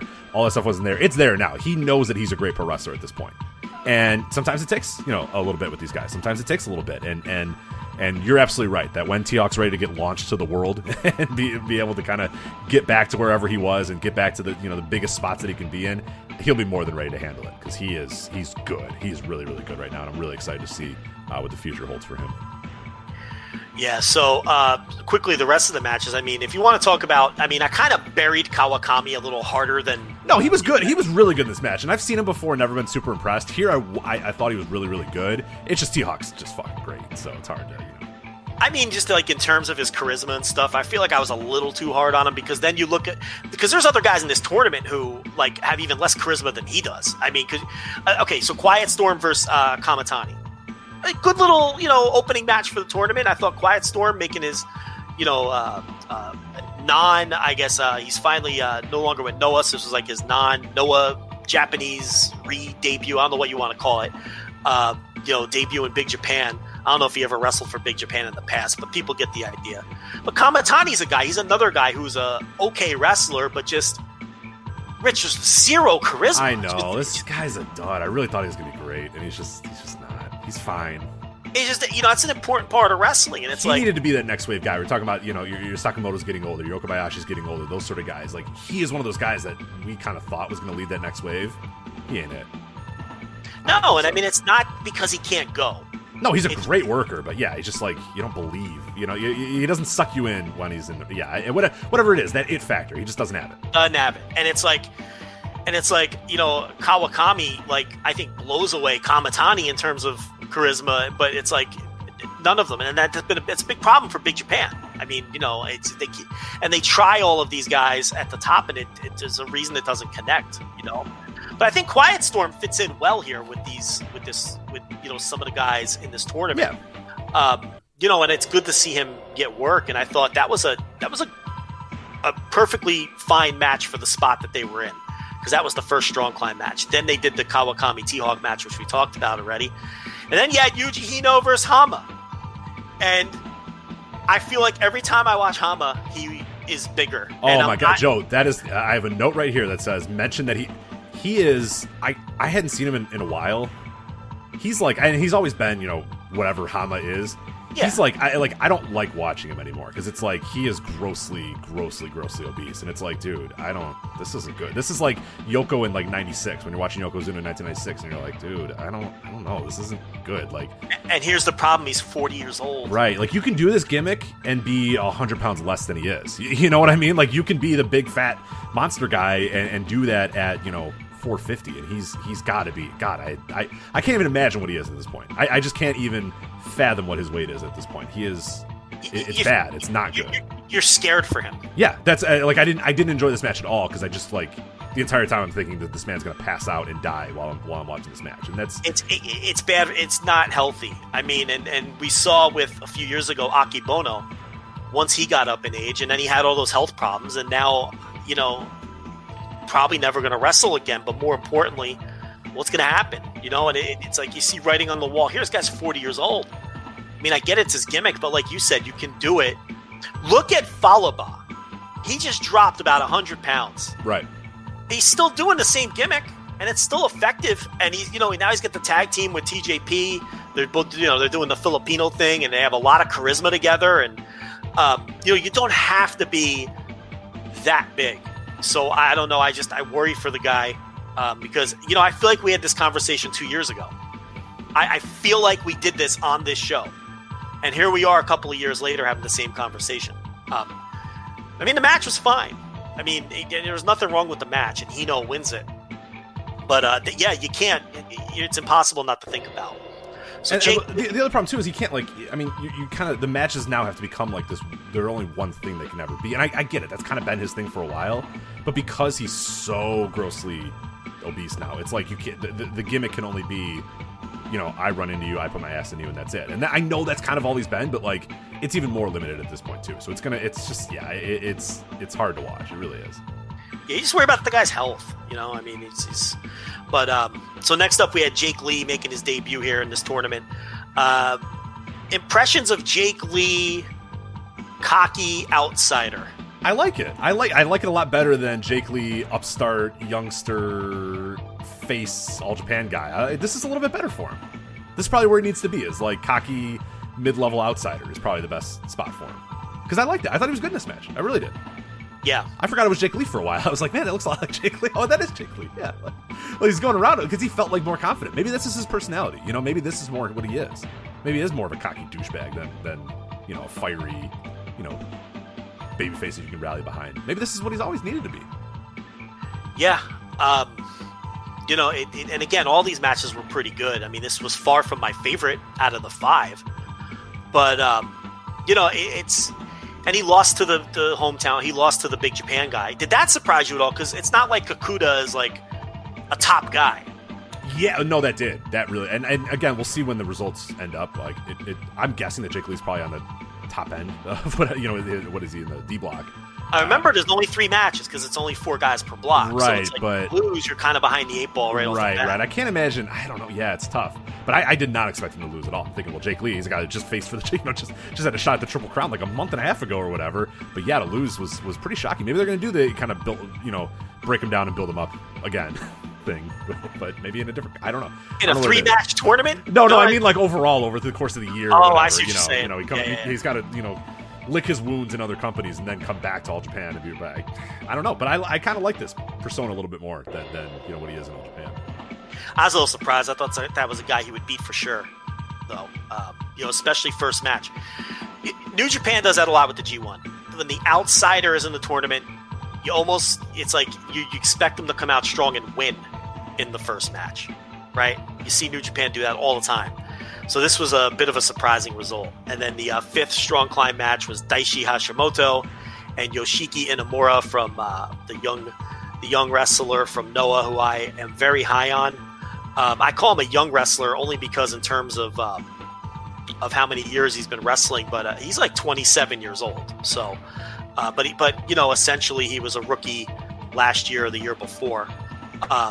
Daishi Hashimoto, he obviously wasn't going to, as the Big Japan World Champion, he was not going to lose to some other companies, essentially a guy who's, just a few months removed from being a young boy. So he picks up the win. And by Daishi Hashimoto standards, this wasn't that bad. I mean, this wasn't... Okay, so you didn't like it. Well, okay, here's the thing. It was fine, but I think I'm officially just absolutely fucking over Daishi Hashimoto.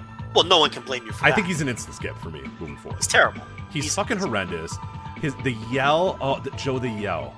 Whoever told this man, probably as a joke, you know what you should do during your matches? Go, rah, rah, rah, the entire time. It's going to be great. It's going to work for you, kid. And he goes out there and he looks like a fucking dork. Yeah. He's got the worst body you've ever seen. Yeah. Can you do a fucking crunch? Can we get on the treadmill for a minute, the stair climber for a few seconds? So the most boring work you've ever seen in your life. Looks like shit. Yeah. And then he screams the entire time while he's doing it. He looks like a Streets of Rage character. And now he sounds like a Streets of Rage character. You know what I mean? Like you're in the streets beating guys up and you knock them down. They go, rah! After you're done hitting them. That's what he does. The whole match. I am so glad you're going on this tangent about his screaming and yelling, Rich. I know you haven't watched it yet. I watched the Big Japan show from 316. Okay, because of course Big Japan, one of the only companies still running. Because they have to, or else they're going to die. So. He has a title defense, because yes, they did a title defense in the middle of the Strong Climb, because, that's Big Japan, the worst booked company in the world. He has a title defense on that show against Daisuke Sekimoto. Don't tell me. You're probably thinking to yourself, well, it's Daisuke Sekimoto. How bad could it be? Right, I could have a good match with Daisuke Sekimoto. Rich, it's so bad. And the screaming. Fuck that guy, he sucks. The screaming is even worse because listen to this. They're in Yokohama Bunka, holds about 2,500 people, I guess, 2,200 people, whatever. There's nobody there. They claimed it was a crowd of 1,025, but you can literally count the amount of people there. Yeah. Like, I'm talking first row empty, and he's doing his screaming, and it's echoing through the building. And you've got Daisuke Sekimoto. He does nothing to do that. Who taught him that? So you got Sekimoto's grunting. You have Hashimoto screaming. The match is boring as shit. I mean, I went a very generous 2.5. God, how do you have a 2.5 star match with Daisuke Sekimoto? I've seen people go lower because you know me. I don't go below 2.5. Right, effort. You give me a little bit of effort. I'm gonna. Yeah. All I want. If you give me a little bit of effort and you don't blow any spots, I'm pretty generous on the bottom half of the scale. Because I really don't think I see a lot of really bad matches. But, so that's a generous 2.5. I've seen people go lower. and this is with Daisuke Sekimoto. And, you know, he wins the match because he's, for whatever reason, they're pushing him as champ. God. But, I mean, I didn't think the Inamura match I thought it was okay. I mean, by his standards, it was all right. Right. It's just like, now I have this mental thing where, like, I just don't know if I can watch any of his matches moving forward. Yeah, it's just a little fucking 3-star match, I thought. Yeah, you know? it's so annoying. I can't believe we're still doing the Daichi Hashimoto thing. I swear to God, in the show 6 years ago, we were like, this kid fucking stinks. Move on. I was still holding out hope that he would turn the corner, recapture that 2012 magic, but it's not ever going to happen. He feels He's like getting a guy worse. Is he intentionally being bad? Like, I honestly went to our Slack, our the Voice of Wrestling Slack, and I said, is Daichi Hashimoto trying to be bad?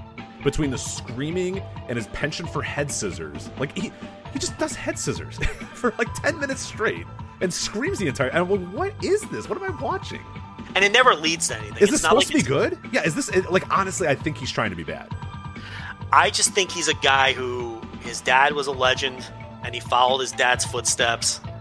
Except in wrestling, he doesn't do what his dad does. You know what I mean? No, not at all. And I just think I don't think his heart's in it. I think it's just a family business.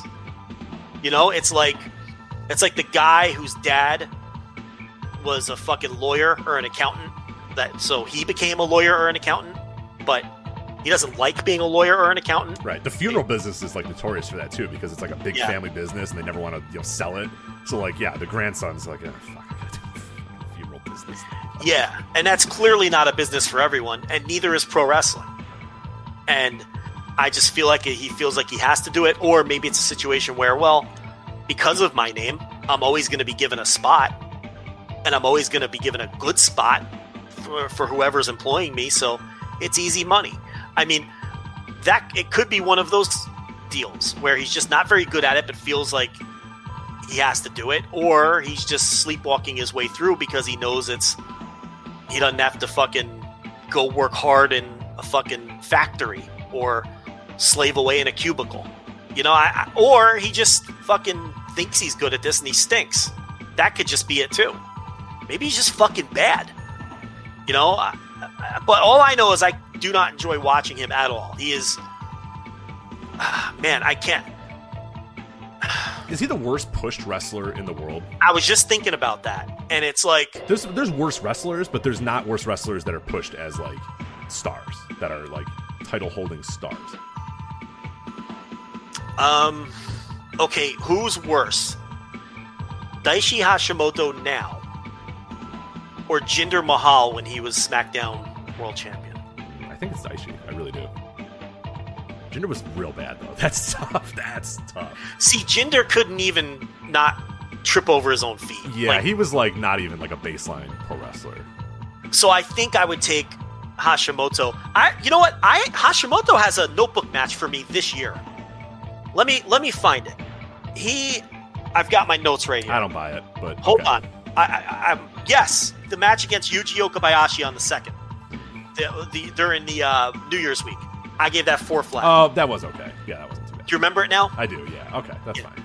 But that's when the screaming annoyed me, but I was like, whatever. It's still a very good match. Yeah, but I don't think Jinder could peak that high. So, but remember, we're scraping the bottom of the barrel here. Right. You went to Jinder Mahal 3 years ago was the first one you brought up. I mean, like, I guess, like, the comp is, like, your Baron Corbin types or whatever. Oh, Baron Corbin's better than him. Yeah, I agree. Baron Corbin's better than him.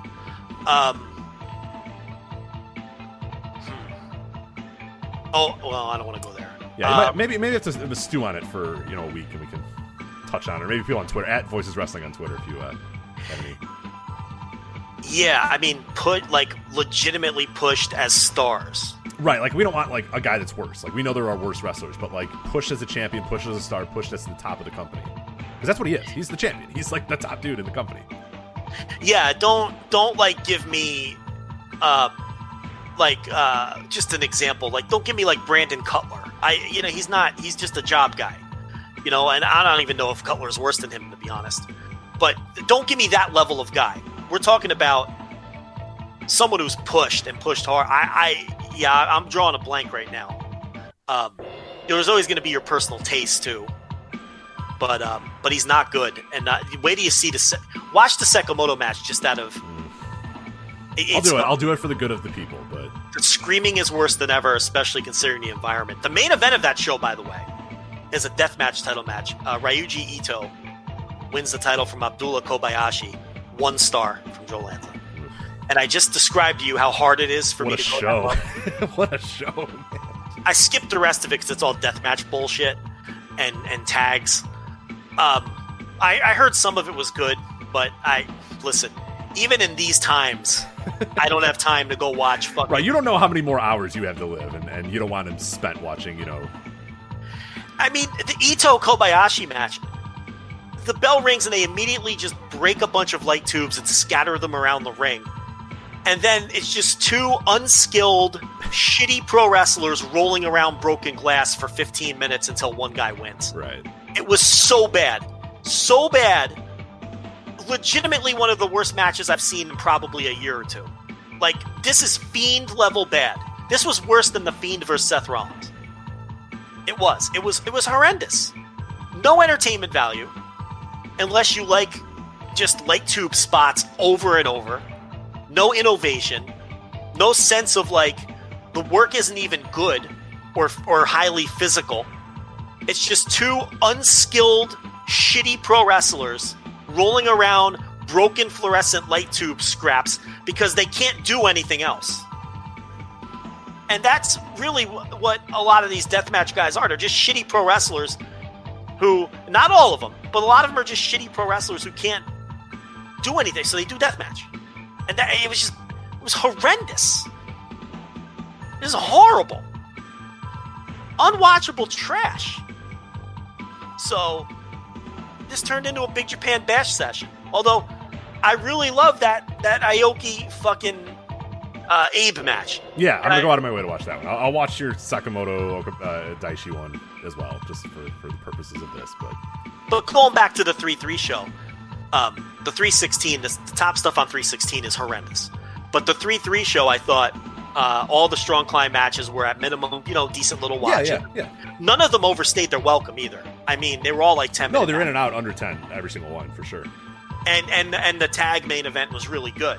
So that's a show that if people are starving for things to watch, I would give a recommendation to the 3-3 show. Oh, absolutely, yeah. If you skip ahead and just jump in when the Strong Climb starts, I think you're good to go. Yeah. The rest of it's fine. Everything after that point is fine.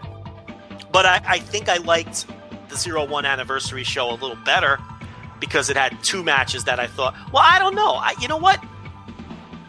I don't know which show I liked more. I thought they were both good, solid pro wrestling shows with one really great match each and one very good match each. They were close. But I have bad news, Rich. What do you got? Big Japan has canceled some shows. Oh, no. Even they can't run anymore. Oh, no. So we've got results from the 320 Strong Climb. There were 3 Strong Climb matches. Inamura beats Kawakami. That's kind of an upset, I think. So they both have 2 points. Jake Lee beat Yuya Aoki, the aforementioned Yuya Aoki. And Daisuke Sekimoto in the main event beat Asami Kodaka. So that will air on April 2nd. Are you ready for... That was in Shinba First Ring. 226 fans. Oh, boy. I guess I am. Yeah, I guess. They're tough times, man. They're tough times. You got to do it, But, I mean, so that's going to air on the 2nd. I'll obviously watch it. Why not? All 3 of those matches look interesting. There's some deathmatch stuff on it, too, which I'll skip. But, yeah, Big Japan just canceled some shows. So, I don't know if that's Corona or... I mean, why else would they cancel? I mean... We're recording this on Friday afternoon when the news is breaking, so I don't have all the details. Yeah, who knows? We'll find out maybe. Yeah, we'll find out maybe by the time most of you guys listen to this. But yeah. So that's your 01 and Big Japan updates. And Rich, I think we've successfully bounced around Japan. We bounced. I think we bounced around everything. So that is it for this week. VoicesWrestling.com for all of our reviews, columns, all that stuff. Not much to review, but we got some cool columns coming up. We're finding creative ways to get some content up during these tough times. But VoicesWrestling.com for that. At Voices Wrestling on Twitter, where you can listen, send some shitty tweets to us that we can block or whatever. But voicewrestling.com/discord as well. The big thing, voicewrestling.com/Patreon. Plenty of stuff for you guys right now. I'm going through the ROH 18th anniversary collection and doing previews for each of those videos. Jovember to Remember, a brand new one this week. The news updates are invaluable right now. I mean, you might think that nothing's going on in wrestling, but almost everything. Like, there's so much to talk about every single day because new things are happening, new things are developing, new shows are being canceled, new things are being moved. So there's a ton of stuff going on here. So the news never stops. The previews never stop. The retro content never stops. So we got you covered at patreon.com/voices of wrestling. Now more than ever. Now we both will have a little bit more time because I'll be working from home for the next few days and weeks as well. So plenty more coming your way at patreon.com/voices of wrestling and at voicesofwrestling.com. Anyway, for Joe Lanza, I'm Rich Grich. We'll talk to you guys next time on the Voice of Wrestling Flagship Podcast. Take care.